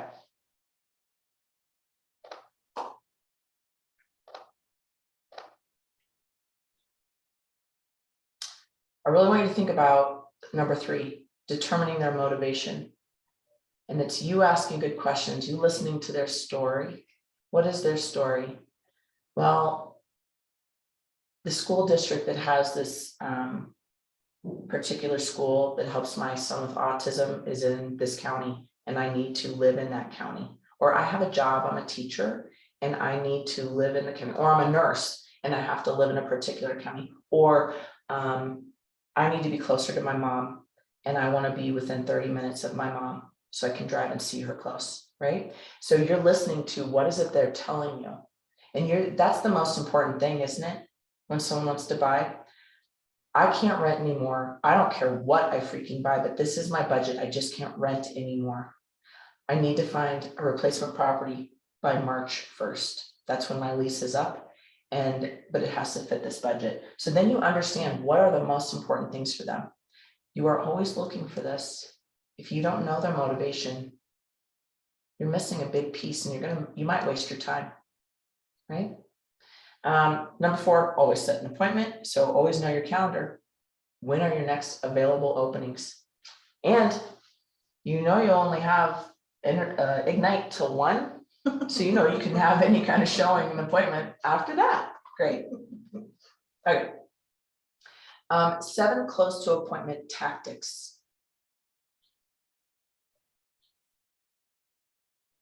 Here they are. You can look at them all. Ooh, this is so good. This is language of sales. So why is it a appointment to close? This sounds backwards. Close to appointment. Trying to get to the appointment. Right, so let's see what they said. Let's show the presenter view, right? So. Oh my gosh, look at all this. Show the benefits. So in general, people are more likely to go along with something you suggest if you explain the benefit to them. You know what? Why don't we just go look at this house? I know you're not ready yet, but why don't we just go check out the house in this neighborhood so you can make sure that this is a neighborhood you really like, right? So if someone was resistant to going even on a showing, right? So show the benefits of why we should do this. Take back close. This technique puts a tempting offer in front of the buyer, then subtly creates a fear that they may not be able to get it. Right? Like, you know, this property's on the market. I know you're not ready to purchase just yet, but I think this is going to show value if we go see this house and we at least get to see the inside and then we see what it sells for. And then you understand the real value. Are pictures liars sometimes? Are the pictures on Zillow and the pictures on the MLS, are they liars? Yes. Some people have great photographers. So let's go into this house. You think it's a dream house in this style, but let's see if the finish work really is as good as it seems. Because if we miss this and we don't see it, and you think, wow, that house only sold for this price, why would I overpay for the next house? But you'd understand, wow, that house, the finish work was really bad. It looks like I did it. So this is pretty interesting. It only goes over number 2, right? So are you following along so far with these comments that you might make? And I do this, but I don't really realize I'm showing the benefit or I'm taking back close. But I've said things that are similar to this, right? So number 3 is the negative positive close. This is a way of backing into the appointment to close. Would you be offended if I asked if we could meet to go over this in more detail? I'm free tomorrow. What time works for you? Right? Like, look, I have an appointment at whatever time, doesn't matter. I have an appointment here in 15 minutes. I'd love to go over this and I'd love to just go over it face to face. And so I could go over all the things that are important to you as a buyer. I have this packet, it's just full of information that I think is really relevant to you. Would that work for you? And then you ask them a question, that's a tie down. Would that work for you? Is that relevant to you? Does that matter to you? Is that good for you? Would this make sense to you? Would this be beneficial to you? Because people aren't, you're not gonna ask, would this be beneficial to you? And they say, no. I mean, they might say that. Okay, so give them what they're looking for. That one's easy.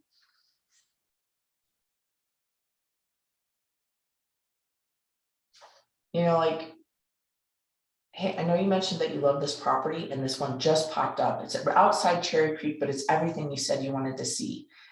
We should go see it. I know you're gonna love it, right? Oh, you know what is especially true? I don't know if you guys are this way yourselves or you know other people. Hey, your neighbor's house just came on the market. Do you want to go see what that looks like? Yes. Do you have best friends who you're like, I'm gonna go preview properties. Do you want to come with me tomorrow?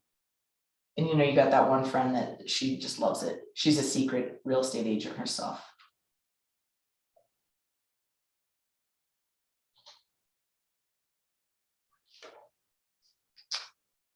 So really these are, we would usually reference all these things. You guys can see, oh, you can't see my screen. I can't believe that you can't see my screen now that I'm doing this. These things I'm telling you are really scripts. Well, is it in the book? Because It should be in your book, but these scripts, things like this, tie downs, trial to close, take back close, these things are, here, let me just do this.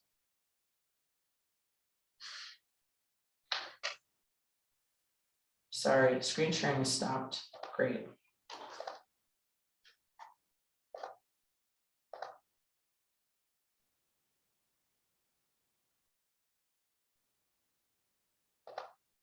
Because it seemed like you had an instructor copy where. I did have an instructor copy, and of course, when I try to use it, it doesn't work. Is that ridiculous? Oh, yeah.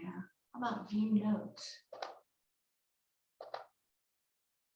Nope, it's not doing it. That's hilarious. So anyways, I'm gonna tell you what the script is for negative, positive close. Would you be offended if I asked if we could meet to go over all of this in a little more detail? I'm free tomorrow. What time works for you?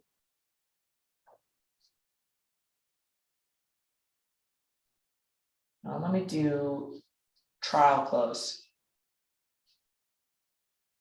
Hey Sandra, can you see how receiving a list of all the new homes on the market in your price range would help you in your home search? Great, let's meet.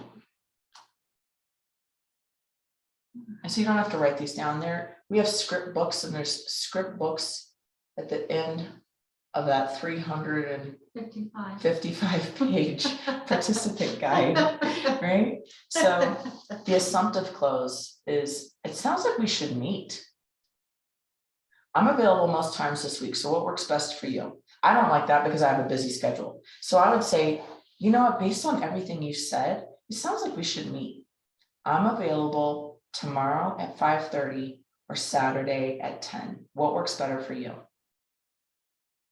In fact, this might be better. What if I just go ahead and I set up some showings and we meet at these properties, and we can discuss all of that then while we're looking around, because that's more fun. Would that work for you? Great, Saturday at 10. Here's a tie down. A tie down is a phrase that asks for confirmation. Expressions like, wouldn't that be great? Or forming a question with, you know, if I said, couldn't you imagine yourself living in this house? Couldn't you? Or say, wow, this property's been on the market for 45 days. I think we could probably, you know, write an offer at a little bit lower price. Don't you think? That's a little tie down. It's just getting someone, it's a short little question based on what you were already talking about.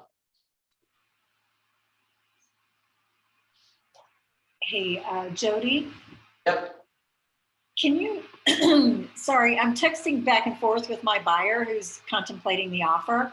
And he asked me what A2 is. I know it's agricultural, but does it, I mean, and I already confirmed with the lender that it doesn't matter, but he asked me what A2 is. What do you So- think it is?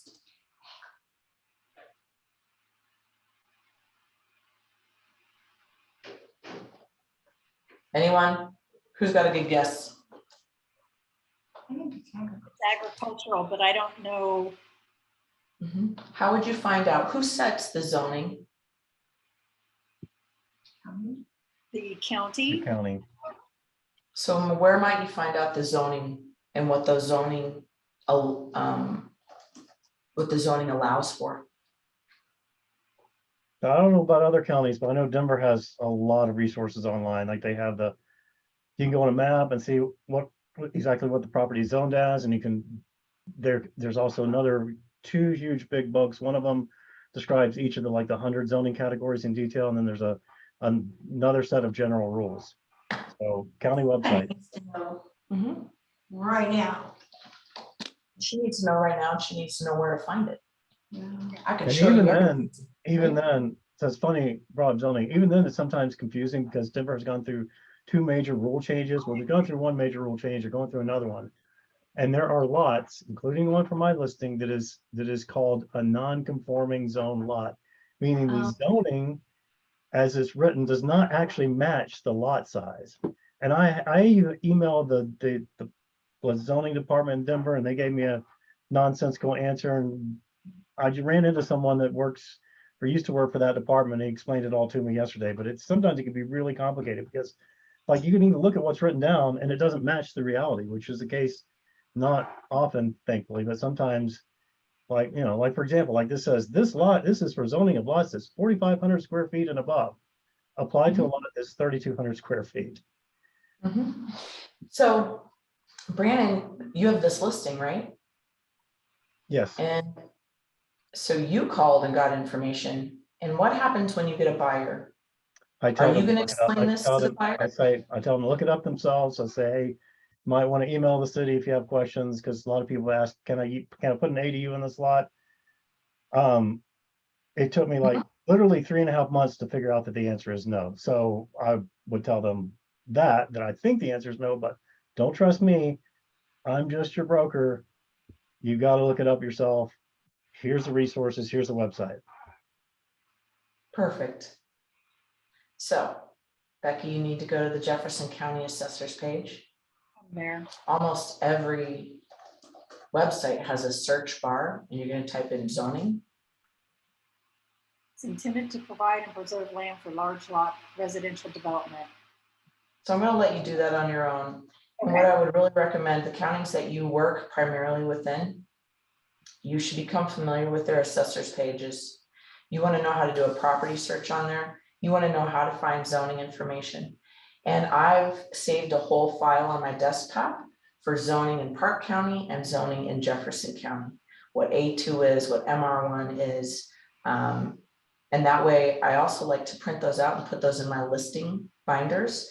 At my listings, I have a 3-ring binder that has information particular to the house and the county and the covenants and the HOA. And I want to make it as easy as possible for people when they come to my listing to see what the zoning allows for. Now, it is within their due diligence to look it up, right? And for the buyer to verify themselves to make sure they can have chickens there, they can build an ADU there, they can, whatever it is, right? So become familiar with that assessors page. And they have maps too that you can find the zoning on, and you can print out and put in your 3-ring home binder book as well. Okay. All right. Let's move this puppy along. Let me see if now it'll share. Oh, there we go. There's the presenter view. Perfect. So these are just conversational pieces where we're trying to build alignment with our clients. And guess what? It's if they don't want to see a house, they'll just tell you. Well, you know, we have a wedding this weekend. But if that house is still available on Tuesday night, I could go see it. Great. Let me set it up. We'll see if it's still available Tuesday. That'll work for you then? Yes, right? It's okay to ask people questions, and they're going to tell you whether they want to do things or not, right? So don't worry about it too much. All right, so buyer objections to appointments. You want to ask questions, you want to empathize. And when you're empathizing, you're really kind of reframing what they've said.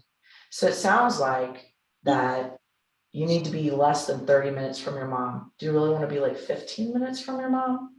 I mean, is that going to give you better peace of mind?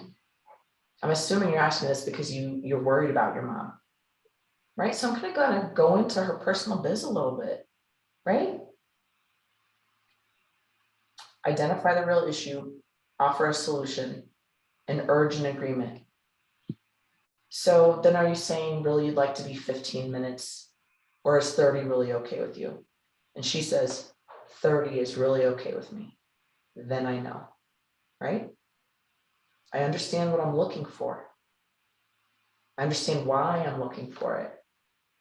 And when I know all that, I'm really going to be more invested in finding her a home that fits her. Any questions about that?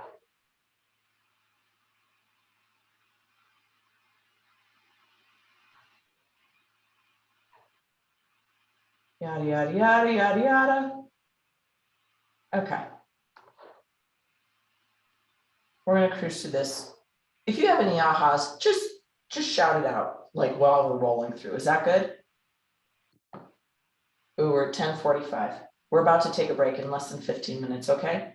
So preparing for your buyer consultation. You guys talked about yesterday about qualifying your buyers, right? It's really important. And all you really have to do is use which document to qualify your buyer.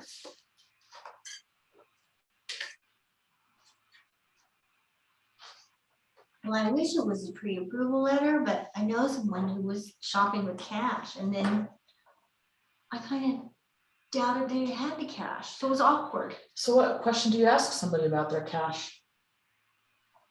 When you submit an offer with a person who's gonna get a loan, they have a lender letter. Yeah, If you have a cash buyer, what do you need from your cash buyer? bank statement. You need proof of, yeah, you need proof. So it can be from a financial institution. It can be a screenshot with their account blacked out, right? Mhm. And so I have this buyer and she goes, well, I've got this money in this IRA. And I'm like, nope, that's not cash. And that's not gonna cut it. We can't write this offer on Monday Mhm. if you can't get that cash for a week and a half. And she goes, I really want you to write the offer. And I was like, okay. So I wrote the offer because sometimes our buyers need to learn. And that agent called me and she goes, you really sent me a cash offer without proof? And I said, yep. I said, I work for my client and my client will have the money in a week and a half. But no, we don't have any cash today. And she was like, well, we've got 3 other offers. So I just wanted to let you know you're at the bottom of the pool. I said, okay. I already knew the answer, but I did what my client wanted me to do. And then I relayed that information to my non-cash buyer. And she was like, you know, she's pissed. She's like, that sucks. She goes, I'll get it out in a week and a half. And I said, but they don't know that. And they've got other offers. So we're at the bottom of the pool. We'll see what happens. Tomorrow they're going to respond to everybody, but this is what you should anticipate, right? So sometimes I have to walk through that with my clients so they understand. Okay. So buyer consultation, right? We're confirming the appointment date, the location, that all decision makers are going to be there. You're using this with that buyer questionnaire. Does everybody have a buyer questionnaire?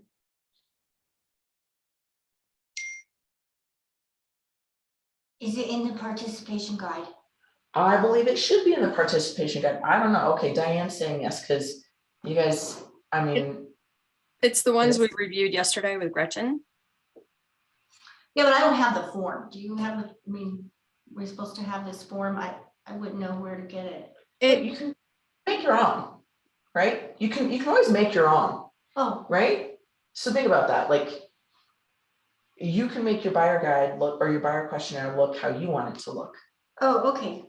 right? So the one in Ignite is the last one in Ignite that I saw. I don't like it all. It's not pretty. I think I didn't like it. Okay. But it doesn't matter when you're starting, you need a buyer questionnaire. Okay. And I think mine's called buyer need analysis. Is that the same as the buyer guide? I saw on that list, it said buyer guide. Are they the same? Oh, buyer guide is a guide for your buyers. I'm going to share this with you all now. I don't know where it is. There you go. So based on what I've seen from other people and from Ignite, I created my own in a Google Doc, right? So, Okay. and really you could take out buyer need analysis and you could put listing questionnaire, or the same thing. I mean, there's just that most of the questions are the same, right? I added a couple things the way I want it written, the way I want to think about it. And then I also wanted to make sure I had follow-up in there. I need to make sure I put them into command, because I can't tell you guys how many times I forget to put a client into command until I put them into an opportunity. Did I set up the initial auto email? Did I put them on a smart plan? And if the client was referred to me, did I send a thank you? That's really important about how I do my business. So I wanted to customize this. You are going to create your own buyer questionnaire. You will create your own listing questionnaire, and you will create your own listing presentation, right? You get to customize all these things based on what you think is important. I also like to track my leads and know where they came from. Was it a walk-in, a friend, an open house? I track that because I always track the business from last year. Where did I get most of my business? And most of my business came from my sphere. So then where does that mean I need to put my time and my money? In my sphere. if most of my business came from Zillow leads, you might deduct that you may want to just keep spending money on Zillow and buying leads. That's not the biggest, I'm really not a big fan of that, but I think buying leads gets you trained for a while. And hopefully after a year of buying leads, you should be ready to start running stuff on your own. You should have a good database. You've already been through a couple closings. If you haven't been through a couple closings and you've paid for leads, stop buying leads right now. All right, so these kind of questionnaires, if you are actually in my program and you show up to Battle of the PCGs, which is an Ignite class next Wednesday, I'm going to have my buyer folder. I'm going to give you a copy of my buyer folder. I'm going to give you a KW folder. I'm going to give you the well and septic pamphlets. I'm going to give you what my buyer folder looks like. I'm going to have a copy of one for you. I'm just going to give it to you if you show up to Battle of the PCGs, which is Ignite next Wednesday. Good. Okay. All right.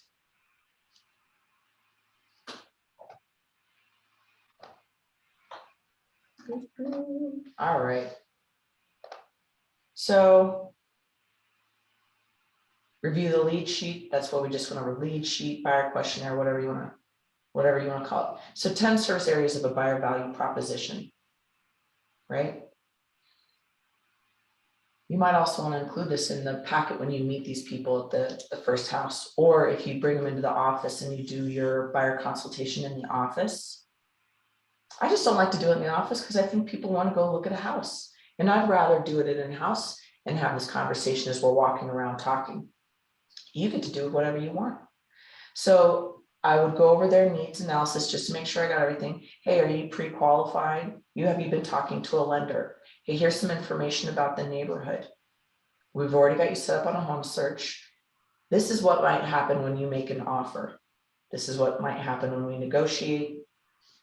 You're probably going to need, what do you need as a buyer? What kind of vendors does a buyer need?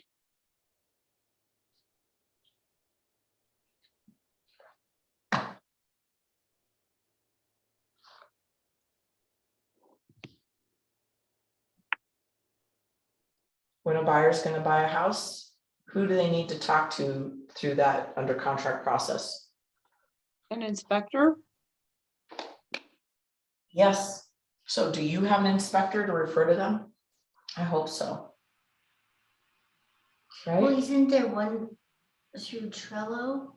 Yep, out of our office, we have Trello, which is an app that has all these service providers, so you could always share that. But I think you should find and make a connection with an inspector that you have a good relationship with, that you feel good about referring. Think of this, every person you refer is a reflection of you. Right? So you want to refer some good people. You want to interview these people. You're going to talk about what it looks like pre-close, what's going to happen at closing, and what happens afterwards. Right? So this is something that, and you're going to be working through all this. Does this make sense? This is the process. All right, buyer guide contents. This is a bit, I mean, this might be overwhelming, and I'm going to bet if you put this in a buyer guide, I bet they're not going to read it. But if you give it to them, they always have it for reference. And you might have that type that they read every single thing you give them, and they read every word of every contract. Okay, so these are good ideas. You guys have access to all these, to this slide, so you can come back to this if you like. We do have a buyer guide in Command. All you need is in Command. It's totally customizable to you. You can put your logo on there if you already got a logo, a new brand. You can use what they have. You're going to put your face in there. It's going to be beautiful. You have the table of contents. It's already really done for you. All you have to do is plug and play. You can print this out on your own computer. You can download it and send it to Staples or Office Max, and they'll print it out for you. It's beautiful. So it kind of goes through this process. I buy the ones at Chicago Title because I like them, and I don't mind spending $5. Putting this together, you could send this digitally and save yourself money and email it to your client, couldn't you? Customize it, email it to them.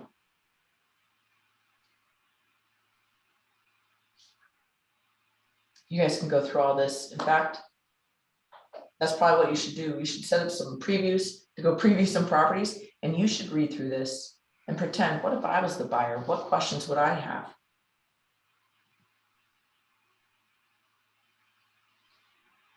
You become educated and become more of an expert just putting your buyer packet together. Then you are going to be able to answer questions that come up with a buyer. There's all these great templates in Command. They've come up with some good stuff I'm liking. It is pretty sharp.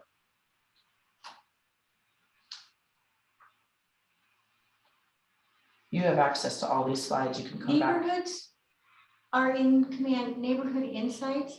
Mhm. What's in neighborhoods? Neighborhood snaps. Do they Now- really know about your, Is this accurate? You better double check it before you send this to somebody. what was that neighborhood you talked about? Sounds like Pradera? Pradera. You mean they'd have something in there Yeah. about that neighborhood? Yep. Oh my God. Yep. You guys gotta play. So you gotta plan to play, right? So we do training from 9 to 11, lead generation from 11 to 1. Afterwards, whatever we've talked about today, you could implement from 1 to 3, right? Looking stuff over, reading it. And then from 3 to 5, you could go on appointments or go on to previews. Or if you don't have anything, well, you can just go on with the rest of your day and go work out or go shopping or do whatever you do, right?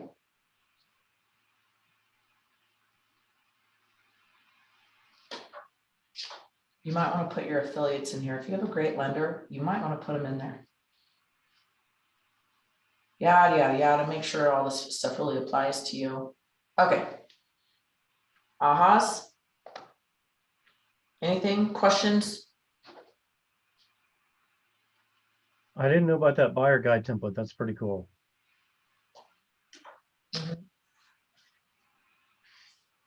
Yep, and just putting that buyer guide together, you're gonna be more familiar with the process. So it's gonna make all your conversations easier, right? Okay, anything else? Josh? Oh, go ahead. As far as timelines go, because I know a lot of people are kind of walking in and just saying they're looking and then they'll give you like a date further in advance. I personally like to know, like backtracking it, like roughly how much time is allotted. And I was kind of curious if you have a way that you go about that. Yep. Right? So let's say Taylor, you and I are talking, and I'm gonna say, well, great, so I see you're looking for some properties and you're looking at a house. And so ideally, when would you like to be moved in there? Am I giving you a random date? Yeah, tell me, when would you like to, what would be a great time for you to be moved into this place? I'm gonna give you the end of May, which is super far out. Should I give you a closer one? No. May of 23, right? That's not very big. So I got May of 23. Well, what's the average days for a contract? I like to do 45. However, I would like it to be shorter, but just for timeline reference. Okay. So then if I go backwards, we have to be, the very last day we could be under contract is March 23, right? Have to be under contract by March 23 to probably close May. Is that accurate? And then how long does it usually take to find a property? Another 60 to 30 days. Okay, If that. so January. So we really want to start looking in January to kind of go hardcore. Does that kind of fit with, you know, your timeline, Taylor? You know, do you have the cash saved up that you want to apply towards your down? Yeah, that's what I was gonna ask. Do you like a lot Right. for getting pre-approved in there? Yeah, and so, I mean, January is October right now, it's mid-October almost. And have you talked to a lender yet? Whatever. So I really love, I got some great lenders. If you don't have anybody, they work local and they've been in business for years. And so they really know what they're talking about. So I'm gonna send you my 2 lenders. And so this gives you plenty of time to save money towards your down payment. And if you really feel like you've already got your down payment, did you also know that it's gonna cost you probably around $1,000 to do home inspections? And that needs to be cash too. And that there might be additional closing costs. So I know you've saved up about $25,000, but I wanted to make sure you had some other cash because it does take a little bit more to purchase property. So do you understand all that? Great, good. Well, how about this? How about, Taylor, I set you up on a search and, we can just start looking, you can start understanding the neighborhoods that you like and what's really selling at that price point. So you can be educated from now until January to see what you like, but you can also do your holiday plans at Thanksgiving, do your holiday plans in December, and you have time to live your life until we really start this process. And if a house comes up that you really like before January, we'll go look at it. Does that work for you? Yes. This is the exact same thing that I would do with a listing. When would you like to move by? Well, my kid's a senior in high school, but he's graduating early. And he's gonna be moving back to Montana and we'd really like to move back because that's where our family is. So we'd like to be moved by December. Well, great. Well, how long does it take for a contract? Taylor just said 45 days. How long are properties sitting on the market right now? So I'd see where Taylor's house is. And I'd see, what is the general average days on market in that area? And well, Taylor, Dan, can I come have my photographer take pictures today? Because we need to be on the market right now, right? So you need to work through people's timelines because they do not know the process. Some people do, they're lovely. I mean, I've really enjoyed working with those people, but most people haven't sold a house in 30 years. They've never they're not sure it's their parents' house, or they just have no idea or they don't remember. And so our job is to help people walk through that timeline, through that process. Who do they need to be talking to? What other resources do they need? And that's us. All right, it's 11:04. I gotta go to the bathroom. I bet you do too. Let's come back at 11:15. Take a break, do whatever you need. At 11:15, we're gonna identify people we're gonna call today. Good? Okay, don't get off Zoom. Stay with me. I'll see you at 11:15. Good.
You never know. Okay, let's see where we're at. Ooh, so close. We're right on time. Okay. Oh, I got fingerprints all over this. Okay. So just want to share, this is what my little folder looks like. I ordered it from Keller Williams, but you can go to Staples and get black folders. You can do whatever you want for, your buyer guide. You could do it all digital and just save paper and not kill trees, and that'd be great too. All right, so let's see who jumped off. Chris, okay. All right. It's not 11:15 yet, so we'll go on a second. Oop, there we go. Okay, so this is really our most important time right now. And it's important, and I say it because I need to make calls too. I mean, literally, I have got to get business, right? So conducting the buyer consultation is great. We've talked about preparing for the buyer consultation. Everybody I talk to, they love me. I'm going to work hard for them, and they choose me to represent them and say, great job. Oh, I don't think we need to do this. Have we talked enough about it? Do you think you can talk to people? Is there anybody that needs to role play this? No. I I have don't. to say, I think 3 minutes is too long. That what? 3 minutes, it says, it's too long. Okay, People do Okay. not want to hear you go on and on, I think. they don't. They don't. They want to talk about themselves. They do. Agreed. Okay, so buyer need analysis, we already talked about this, right? That's really that questionnaire. Oh. This could be a liability letter, but it's only a liability on the listing agent and the sellers if they accept your love letter. So that, I think you can still send love letters on the buy side. We're cruising through this. Getting the signed buyer agreement, I already talked about this really when talking to Taylor. Like I show people, I show people one time, I want to build a relationship. I got to be face to face with people before I ask them to sign an agreement with me, unless I feel like they're weird or too floopy, or I don't know if I want to go show them property at all, let alone send them an agreement. So at that first appointment, I've handed them a copy of the exclusive right to buy listing agreement, so they understand that that is what I'm going to be sending them that week or the next time, right? Depending on how comfortable I feel with them. Right? We're setting expectations. I'm setting up what's happening next.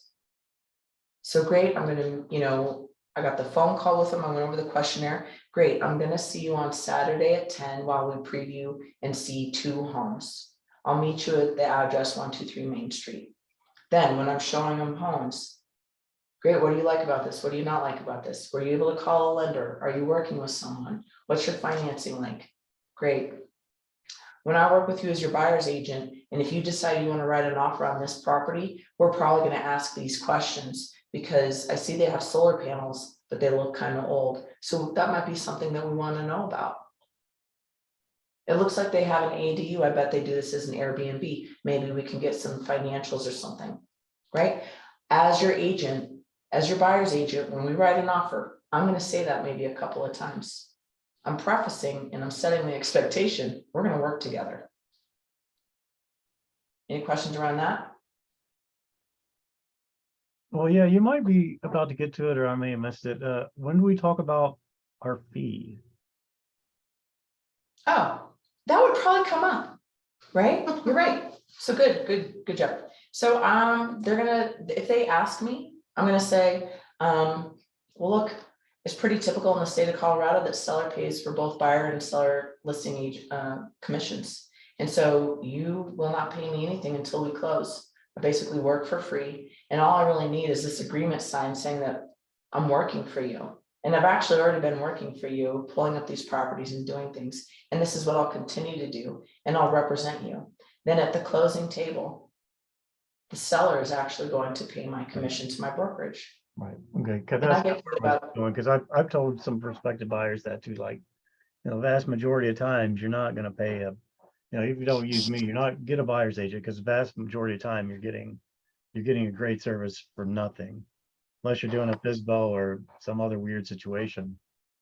Yeah, and in my exclusive right to buy listing agreement, I have verbiage in the additional provisions at the bottom that says if you go into an open house, if you go into a new build, you will tell them that you're working with Jody Dahl as your real estate agent.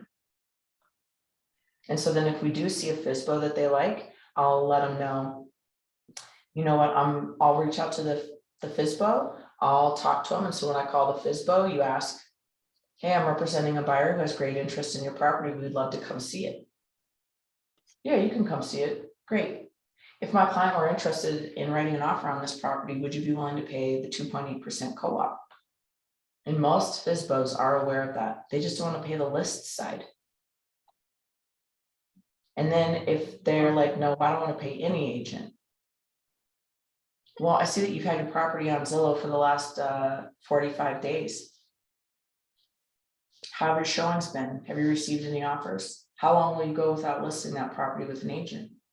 And would you consider paying a co-op if I brought a buyer who gave you a full price offer? We're negotiating with everybody, our own clients, FISBOs, the other agent, right? So Good question. there was a contracts class probably sometime in July where the recommendation is to make sure that the buyer will cover your amount, your fee, if the buyer doesn't. And the buyer will pay the recommendation, fee, the seller doesn't. Yes. Yeah. And the recommendation was if, basically saying, well, my skills are very important and they need to be paid. Are you willing to do that? And if the buyer said no, then that's probably not a buyer you wanted to work with. Yeah. I'd like to get your spin on that. I don't know that I'm that. I don't know how I would handle that.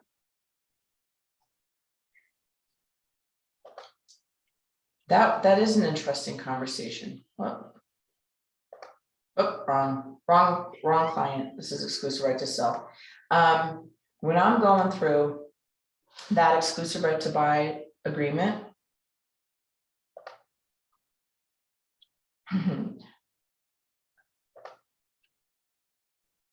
I'm not going to find it for some reason, but there's a section in there. I'm like, how many contracts do I have to go through? Maybe Fred Flintstone has one. There we go. Fred Flintstone. So I'm going to go, there we go. Right. So you guys should also practice writing this. And so you should be able to explain it, right? This is a buyer agency agreement where I work in a multiple person firm. So if something should happen to me, Kevin Wilson will take over this contract and work with you on your behalf. So here it has your name, Fred F. Flintstone. Marion and I are going to be, we're co-agents. I'm not sure how I got her in there, but we're going to be co-agents. We're going to work with you on any real estate in Colorado. Our listing period is from, today and for 6 months or whatever that takes me to. Oh, whatever. Anyways, I think I sent this. And you go down to, you want to be able to make sure that you can go over this document with your buyers. So if you feel inadequate about this document, you want to go over it. So this is how I get paid. It's a success fee. My brokerage firm will actually be paid and a fee equal to 2.8% or more of the purchase price, right? Mm-hmm. And, you guys, I've had buyers who bought a property that was at 2.5%. I never asked my buyer to make up that difference. I still get paid plenty of money. I wasn't worried about it, right? So none of this applies, but we go down here to section 7.3, and this is what Diane's talking about. The listing brokerage firm or seller may pay, buyer is obligated to pay. This is what I check, because you have a choice. You could check this one, or this one. The buyer will pay. Well, I'm not going to make my buyer pay. 7.3.3 says, listing brokerage firm or seller may pay, buyer is not obligated to pay. You might not get paid if this is a check. Yeah. I hope you understand that. And you're gonna feel bad. So at first, when I started, at least I did, I was like, I'm not gonna make them feel obligated to pay. Hey, this is how the world works. I mean, this is what typically happens. I don't work for free. If my husband ever would have known at the beginning that I ever checked 7.3.3, he would have been like, are you nuts? What kind of business are you running, Jody? And I was like, I don't know. Like, this is my hobby job. You know, like, I didn't want to be pressuring people at all. This is not pressuring. This is saying my time is worth something. My training and education is worth something. This is why you hire me to be your agent. I'm going to get paid. Now it's up to me to negotiate that with a FSBO, or if a listing was only on the market. We had this Trey Laura when they first started, where it's giving 1% commission or a success fee of like $5,000. So if you had a listing up here in Evergreen and it was at $800,000 and Trey Laura is only going to give you $5,000, well, 36% of that $5,000 is going to go to my brokerage. So then I don't know what I'm left with after that, and then I got to save some for taxes. Boy, What is that thing you're saying, Laura? Trey Laura used to be. Trey Laura still is. It's like Keller Williams, Coldwell Banker. It's a brokerage. Trey Laura, when that was their pitch to people when they first opened was, we're going to list your home for only 2.8% plus $5,000. Tell me which seller doesn't want to have that happen. They all want to pay only 2.8% plus 5 or 3.2 to Trey Laura, right? And Trey Laura was going to make up the difference because they figured we're going to sell these people's houses at a discounted price, but we're going to also help them buy a new house. So we're going to make up the commission. People will be so drawn to that they'll want to work with Trey Laura, and we'll just have this turning wheel because it's so much more appealing. However, sellers didn't realize when you work with Trey Laura, your listing goes in a folder and it gets passed on Monday to the guy that works on Tuesday. And the guy that works on Tuesday passes it to the guy that works on Wednesday. And all they do is, oh, hold on, let me pull up your listing, Mr. Smith. Yeah, it does look like you had a showing yesterday. No, we don't have any offers in today, right? So Trey Laura, you were not assigned one broker. You worked with whoever was on the floor that day, working that Monday through Friday, 9 to 5 job. So you guys could all go work with Trey Laura and you could work 9 to 5. And I wonder how much they get paid. $12.55 or 57 cents. Maybe more than that. Is that minimum wage? I don't know. I don't know. I thought that was somewhere close, but I could be a little under. $12.50 an hour, is that what you're saying? Yeah. But she's saying, she's like, I'm not really sure. We really I'm don't not know. really sure. Okay. All right. So Okay. Pretty sure Here we the go. coffee shop downstairs pays more than that, but Oh, yeah. Yeah, I mean, that's why everybody drives for Uber or Lyft, is you can make a killing, right? Or you could even drive for, Uber Eats. All right, so we got our buyer consultation. We're going to present our buyer agency agreement, buyer advisory, and brokerage disclosure to buyer. I email that to them. I can go over it with them on the phone, or I can have them come into the office and we can go over it, and I have them sign it. And then I'm working with them, but I'm still doing the same thing. They're still on a home search. We're, still rolling through that, right? So that's what it looks like to work through that buyer consultation and winning the buyer. I like to win the buyer through building a relationship and having them trust me and like me. And that first time out, I get to see, do I like these people, or do I think they're crazy, or they're just going to make me drive them around for a year? Right? Mm-hmm. So I also determined, do I want to work with you? I don't know. And you guys most likely, yeah, I want to work with people. I need a job. Okay. Jody, Yep. you said at the bottom of all of your contracts, you have another part in your buyer contract. That And the part additional is, provisions? yeah, the additional provision. That additional provision is not standard currently. That's something you've added, right? Yeah, yeah. It is something I've added.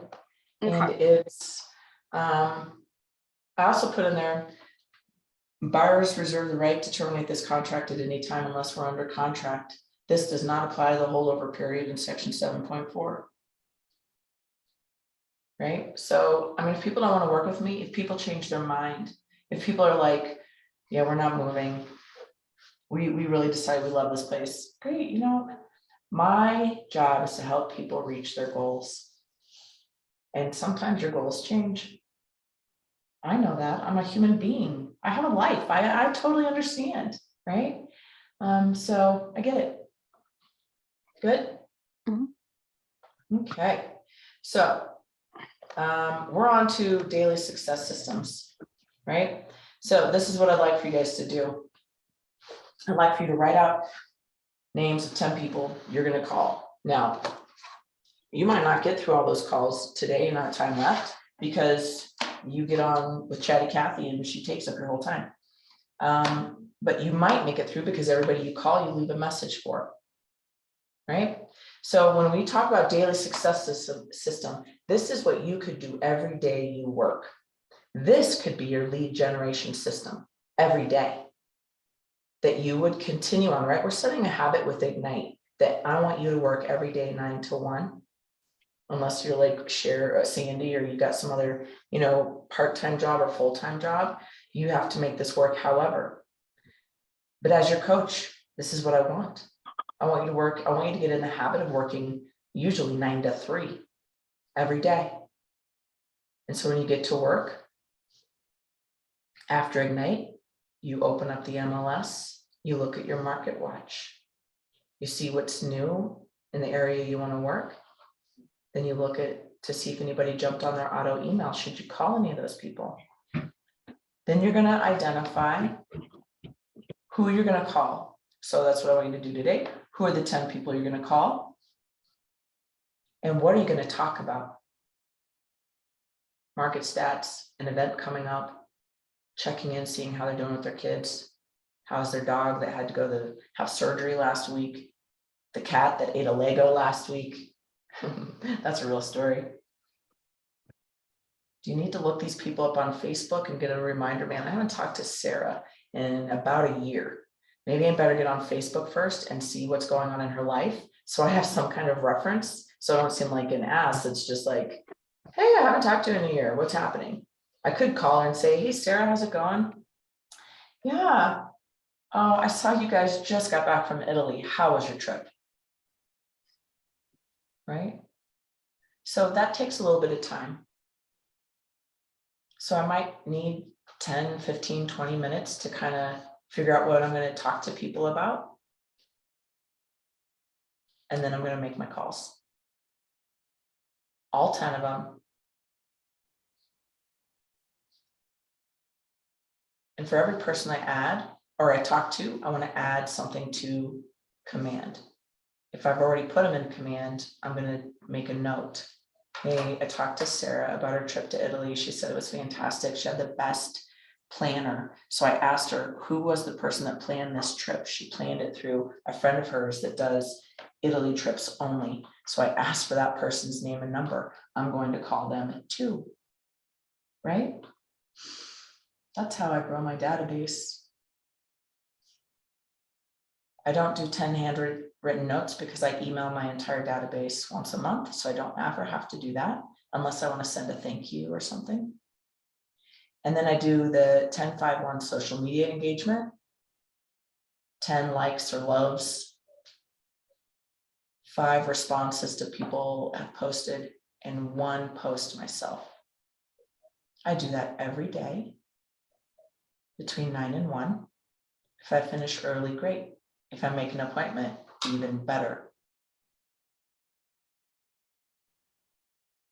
This is your daily success system. This is why we do Ignite every day, 9 to 1. So you get in the habit of time blocking this time. This should be time you're working. We should not be making doctor's appointments. We shouldn't be making, you know, things like that. Although I have to do my hair appointment every Friday. So every Friday I know I have to do my appointments and my calls before my hair appointment. or I do them earlier in the week. So if this is Every day, Friday? well, I don't get my hair done every Friday. I get my hair done every 6 weeks on this Friday. So that Friday, I know it's Okay. the whole wash. Cause I gotta drive to Parker, cause that's where my girl is. So I go to Parker. Right? The gist of this is, so if you have a part-time job or you're like, I can't work every day 9 to 1. All I know is that I need to have 50 conversations a week. I'm either adding 50 people to my database. Now, I don't add 50 people to my database. Let me be real clear about that. I've already done what I'm asking you all to do. Right? I've already added all my people to command. I'm not adding 10 new people a week to command. I mean, that would be great. But if I did that after 9 years, I don't even know what my database would, it'd be too big. I can't have relationships with that 9,000 people. I think a database around 600 people is really great. And your database, you all have a database, it's all right here. I bet you have at least 100 people in there. So that should be 10 days. And after 10 days, say you only had 100 people in here. You need to find more people. And you're like, Jody, we've already been Ignite for 10 days, so I need more people. Great. Do you have a dog groomer? Do you have a vet? Do you have 2 inspectors? Do you have an electrician? Do you have a plumber? Do you have a house cleaner or 2? They're priceless right now. If you said no to any of those, those are the people you need to add to your database. Well, wouldn't my pet groomer think it was weird if I called her every month? I mean, Well, just I as don't an call example. people every month, but don't people need pet groomers? Yeah, but how often And- am I gonna contact my pet groomer? I think that's my question. My pet groomer, I don't have one because I have a lab. I would just make Right. that up though. So, but let's say I need one because almost all of my clients have pets. I live in the mountains. Almost everybody has some kind of animal in their house or 20, right? I need to know somebody that's a pet groomer, and she's going to get an email from me every month. And I could set up a specific email or a smart plan to all my vendors saying, with a business to business email every month. Hey, I love your business and I would love for us to work together again. If I have someone that is interested in your business, you better know that I'm sending them your name. And if you come across anyone with real estate needs, I would love for you to share my name and number with them. You can send a short little email. And then in October, you could send a cute email with a picture, and you could change it up every month. But every month, everybody I have an email address, they're getting an email from me. My electrician, I need to be in relationship with a good electrician. I need to be in relationship with a good house cleaner. I can't even tell you how important that is as a real estate agent. And if you live in the city, what else do you need? Lawn care. You need a good roofer. So you guys, you have plenty of vendors, and I bet you know people. You could call your clients today or your people in your phone and say, hey, I'm looking to grow my real estate business, but I need some excellent vendors. Who have you worked with on your home that you would highly recommend? Who's done work for you recently that you would highly recommend? I need to be in touch with them. Who do you know that's a friend or family member that I should be in contact with? That could be all your calls today. Hey, I know I called you a couple of weeks ago about my real estate business, but look, I'm looking to add people who are fantastic and who are going to be great referrals, who do good work, who are good, have great customer service and provide great service. And so who do you know that has anything to do with homes, inspectors, HVAC, plumbers, lawn care that I should know and be in touch with? People like to help other people. Yes. This is how you will grow your database. If you've run through that conversation with everybody you know, and you've run through your phone, I want you to get on Facebook and see, are all your Facebook friends, are they in command? And if the only link you have is the Facebook link, you can still add them to command. Your job now is to eventually get an email or a phone number for them. And it's to grow that relationship with that person. It's going to have to be through Facebook and Facebook Messenger. Maybe you invite them to coffee. Maybe you invite them to an event you're going to. You're going to add everybody in LinkedIn, everybody, maybe not on Instagram, because a whole bunch of weirdos can get on Instagram and like follow you and you're like, I don't know who they are. You're going to roll through your chamber directory to see who should I know in my local chamber that would be great for me to know and refer as a professional through my business. And if you've done all of that, which I know you have not, so after you've done all of that, you need to start doing open houses twice a month for sure. And that's the best place. If I wanted to really grow my business, I need to do open houses. That's where real buyers and sellers walk through the door to me. And then it's my job to engage with them and build rapport so that they want to work with me in some manner and sometime. So open houses are a golden key. You can get on Zillow and call FSBOs, right? So we're always looking to grow our business with people who are ready right now or really soon. Does that help you with who should I call today?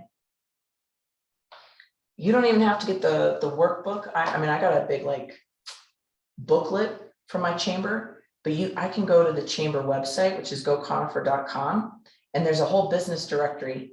I could go there right now and I could just start making 10 calls real quick. And I know they're at work.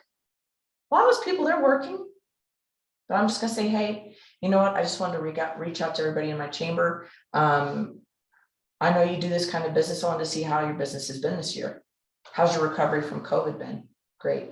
Well, good. Well, if I can help you with any real estate needs, I'd love to help you.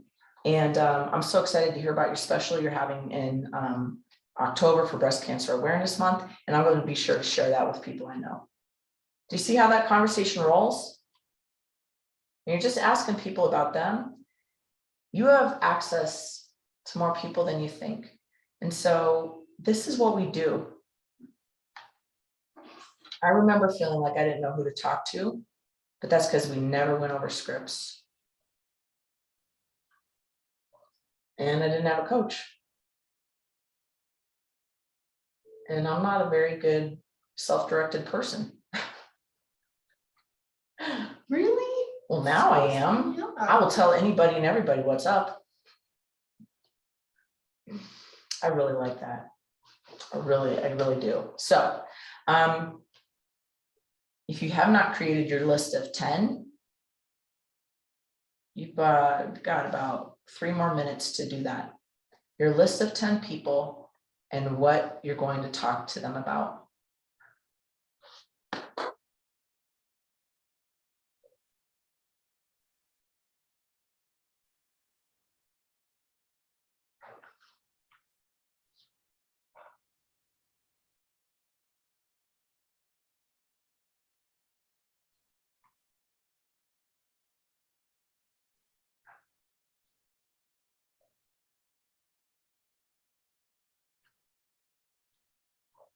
If you still are wondering who you should call, your coach probably has a document called a memory jogger. And it basically is just a list of your dentist, your doctor, your blah, blah, blah, like this whole list of people, you know, your neighbors, people at the Elks Lodge that you just met. And maybe you know their name, but you don't have a phone number, so maybe you just friend them on Facebook. You got to start these relationships somewhere. You can invite them to your Facebook business page.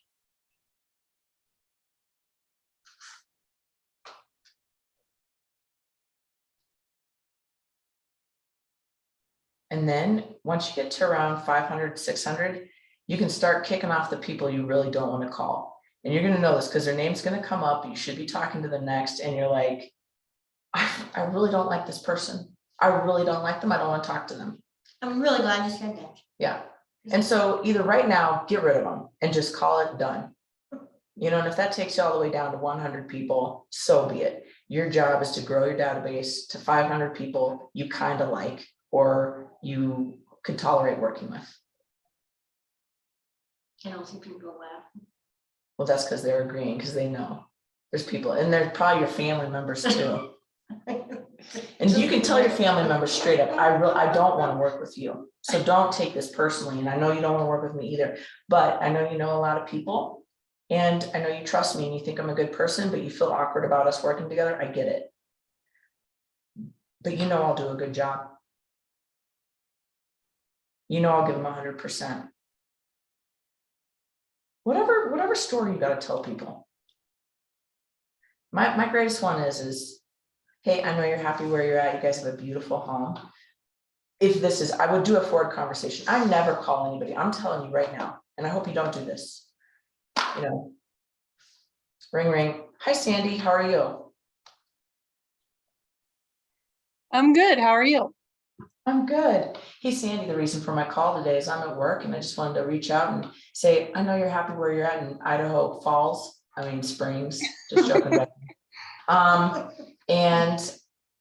know you're happy where you're at, but I'm reaching out to people today to see if they know of anybody that's thinking about buying or selling in the next 6 months.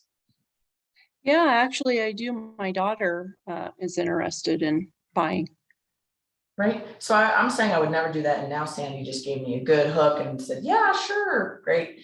Right. And so that would be fabulous. But usually I would call Sandy and I would say, hey, Sandy, how you doing? How are you? I'm good. I'm good. Hey, you know, I was just calling because I know you live in Idaho Springs and I'm planning to do like a drive-through up to Glenwood. And I wanted to stop there for lunch. And I needed to know of a good place that you like to eat because I'm taking my in-laws and I just don't know where to go there. Yeah, I would suggest the Main Street. Oh, good. Good. And the reason we're going on this trip is my in-laws love hot springs. And I know there's a hot springs in Idaho Springs, but like I've heard weird things about it. So have you ever been? Would you recommend going? Yeah, I went to the private baths or whatever. I thought it was a little sketchy myself years ago. Oh, what it's like now. Okay.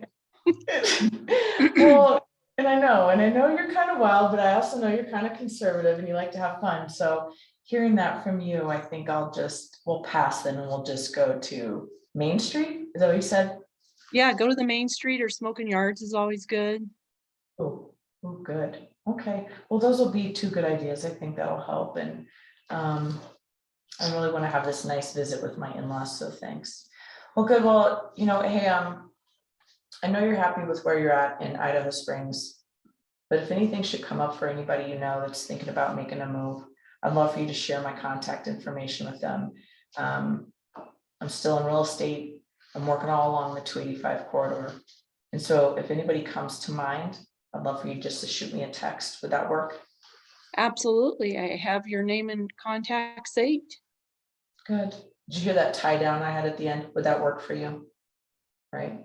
Oh, Sandy, thank you so much. And speaking of like lunch and getting together and everything, I would love to get together with you. You are so funny. You just laugh all the time. And I love that. So maybe next time you come up for a class or a training, we'll get together. I would love it. Thank you so much. Yeah, sure. All right. So that's something how my conversation realistically might go, right? I'm not going to make up a story though if my in-laws aren't coming and I'm not traveling or passing through, right? I mean, it needs to be legit because I need to be authentic. If you think about that, I want you to think about all the people you know and love, and they're just not people that you know and love because they're physically attractive. They're not people you know and love because you all have the exact same interests in mind. You know and love that person because they are authentically themselves, right? So that, you know, it doesn't matter if you're perfectly dressed or if your hair is perfect or if you're wearing, you know, your realtor jacket that says Keller Williams on it, which I don't know if you're going to do, right? Like, people are attracted to people who are authentic and real. And so if you have that in the phone call and that comes across, and especially if you stand up and make your calls and you're walking around, you have a little bit more energy walking That's right. around, right? So, I mean, if we're talking to our best friend, we might be sitting down on the couch talking and like gossiping. But if you're doing you want to have that good energy flowing when you're talking to people and making calls today, you want to walk around with good energy, right? So last thing, I want to ask you, are you going to call someone and if their voicemail comes on, are you leaving a message or are you going to hang up? Message. Okay. And I don't really care what you do, but I need you to know beforehand, right? Like I need you to have a plan. And so if you're going to leave a message, do you know the message you're going to leave? Sandy's nodding. What is she gonna say? Yeah. Okay. Right. And it's not a 2-minute message, right? It's something short and cute and energetic. Not, and I want you to think about this, like there's upswings and downswings. So, I mean, if you've got a minute, you could call me back. Here's my number, right? All right, hey, Sandy, sorry I missed you today. I just had a quick question for you. Give me a call when you got a chance. Bye. So, right, so we have differences. And I did this just yesterday and I was like, what an idiot I am. I was talking to somebody else and I was like, so if you kind of want to do it, you could call me. And I was like, oh, geez, Louise, I sucked. So think about, if you're leaving on that, just think about what you're saying. So if you need to practice before we get going, it's already 11:50 and I feel like I want to jump into this. So let's come back at 12:50. I want you to make phone calls. I know Brandon had to get off, but I hope you make calls this week. It's 50 calls or 50 contacts, 50 face-to-face. I don't care what you do, but calls are good and easier and quicker. So I'd love for you to make those calls. Come back at 12:50 and let's just report in. Hey, this is what happened. This is what I did. I left 10 voicemails. I don't know. Sound good? All right, stay on Zoom. Go get them. I'll see you in a little bit.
All right, hello, 12:50. Anybody out there? I'm good. And Sandra's here, she's been here the whole time. So, let's do a tally. How many calls or contacts were made?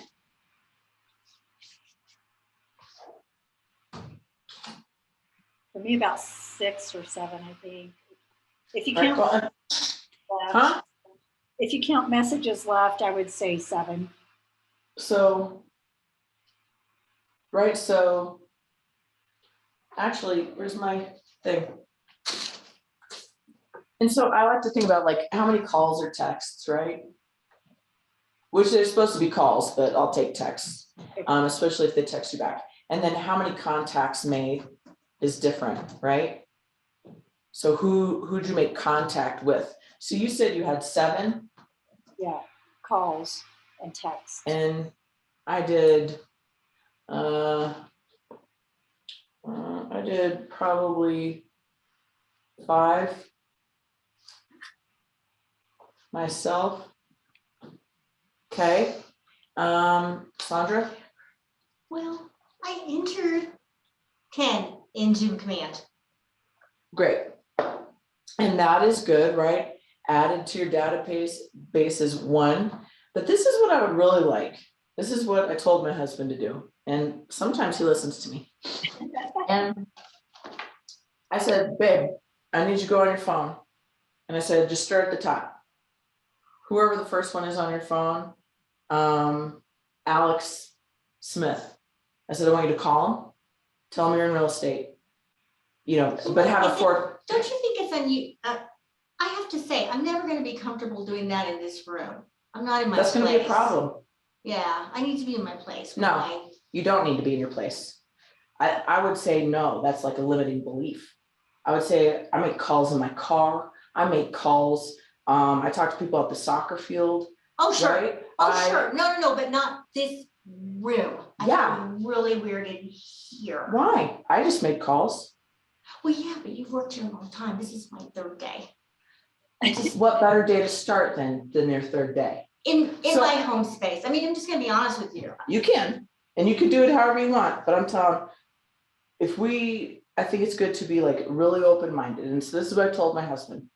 Call Alex Smith, talk to him.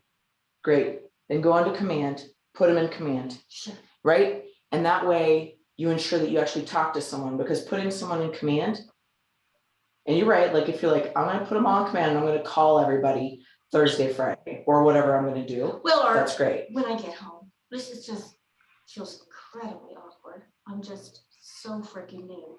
I just figured out how to add someone.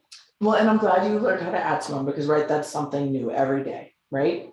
And so I'm just saying my preference, and my husband did it and I couldn't even believe he actually did it. Because I think he's the only person that ever did it. Like I asked, but I was like, call them. If you leave a message, that's fine. Add them into command, add an activity, and then set a task. And it's 2 years later, he still does it. I said, what are you doing today? And he goes, well, I got a bunch of tasks to do. I said, awesome. And we didn't, I mean, just that's set up like follow-up, right? Like this is his lead gen system. He entered everybody. And so if every day he called 10 people, then 3 months later or 6 months later, however he set that task for, he's gonna call them again. And I don't think you call I hope you hear this, and you're all my people. You do not call everybody once a month. You could, but I need you to be doing other stuff besides calling someone once a month. And guess what? They don't want to talk to you once a month, right? Unless it's your best friend and she's like, why do you only call me once a month? This is what I think is ideal. I think Kelly calls them to start. He either leaves a message or he doesn't. He makes sure he has an email. He adds a task, and that task will be to email his new contact. So it has his signature block. It says Kelly Dolph, Keller Williams, yada, yada. And it has his phone number, whatever that is. And it has his new email address. And so he emails them the next week. Hey, thanks for taking my call last week. Here's my contact information, should you need anything. Then he sets, once he does that email, then he sets another task, and I can't write anymore because I'm at the bottom of the board. Then he sets another task for the next month. And then the next month, he sends them a text. And then the next month, he tries to friend them on Facebook. And the next month, maybe he calls them again. I don't like to send emails very much because I like to just do one email blast once a month. Then all I have to worry is about phone calls, texts, and seeing people face to face, right? So with command, you can annihilate that. Okay, so here we go, Sandra. How many people did you add? 10. Well, awesome. So is that one of her things on her success list? It is. We just went over that success list in the Ignite thing, and it said one of the things to do every day is add 10 people to command. She did it, right? Awesome. So that's good. And you're right. You're going to do whatever you want to do, and you're going to do what feels comfortable. And if you feel most comfortable at home, great. All I can say is Or the car, the soccer field, or the gym. yes. But the white training room with this, I know, but you can walk around anywhere, and we have private offices. You can I'll get to. make my first call in my environment. Great. I promise. Okay. And that's my biggest thing, right? You can do, and I can't tell you how many agents come to training and all they do is go to training and they never call anyone. It's a waste of my time, and it is a waste of your time. You could be the smartest real estate agent in the world, but if you don't have a client, what's the point, right? So my push is to call. Is somebody standing out there? Mm-mm. Rachel's always harassing us. Okay, so Sandy, what'd you get? Calls, contacts, people added to command. What'd you do? Yeah, I added all of these to command. It was 8 of them, mostly messages to 2 people I spoke to. Let's see, 2 people I actually spoke to. Okay, Mark. and that's how it goes. We only have so much control over what we do. And if you had to ask yourself, what's the most important thing that I could do? It's to reach out to people. If people aren't ready to buy or sell, well, they're just not ready to buy or sell. So having 2 conversations is great, and it's still fostering a relationship. And that is what we do. Hey, if you need anybody, if your kids are looking for someone to, paint their house, I know your kids just bought a house down in, Littleton. Let me know. I got a couple painters that I could probably find that might be a good reference for you, right? So we always want to be someone of resource, whatever that means, whatever that looks like, right? And I just really had a care call with one of my good friends. I hadn't seen her in a while. And I called her and she's like, I was like, what are you doing? And she says, I'm sitting in my boss's car out in the parking lot. And I was like, what are you doing? She's like, this is a shit show, blah, blah, blah, blah. And so by the end of the call, we're laughing and goofing around, and it just turned into that kind of call, right? So success before we leave, as Becky said, she made an appointment. Holy cow. Yeah. Tell us real quick. Appointment, who'd you call? How'd you know? Did you already know they were gonna, what is it? Yeah, I had been kind of emailing her, and she's the one I did a CMA for, several weeks ago, 2 weeks ago maybe, and sent it through my contact who was getting with her. And then we started texting this morning, and she's like, well, we're coming into Colorado because they actually live, not Florida. They don't live in Colorado. Anyway, so they're coming through, and I knew they were coming in October, and I kept asking my contact, when are they coming? And she texted me, this morning, and we started texting. So we set up an appointment for Friday to go look at the property and, hopefully sign her up. That's what I want. Good. Right? And that's bonus. That's a great day. Yeah. And all it takes is a couple great days a month, which really means all you need is a couple good phone calls. Yeah. And you never know what's gonna turn over. So our job is just to make 10 phone calls a day or see 10 people, right? Yeah. So when I go to Jazzercise, I see 2 people there I try to talk to. And then I try to go to, I got a chamber thing tomorrow morning. So I'm gonna try to talk to everyone there, right? Everyone. And you know, whatever you're doing, just make the most use out of that time. Because I really don't want to make 50 phone calls a week. But if I can get an appointment in 20 phone calls, then I'm going to call it for myself. Now, don't say that to Margaret or any other coach, because they're going to be like, you should still make your 50 phone calls. And you probably should. But if I get my appointment, I'm happy. And if you get your appointment, you can decide what you want to do. Right? You sure what to put in that listing presentation other than exclusive right to sell and seller advisory? Is this a person that owns a piece of property here? They own it. Your listing presentation, you want to go into command, into designs, and look at that listing presentation, and that's what you want to put in there. This is what I do. I'll tell you real quick.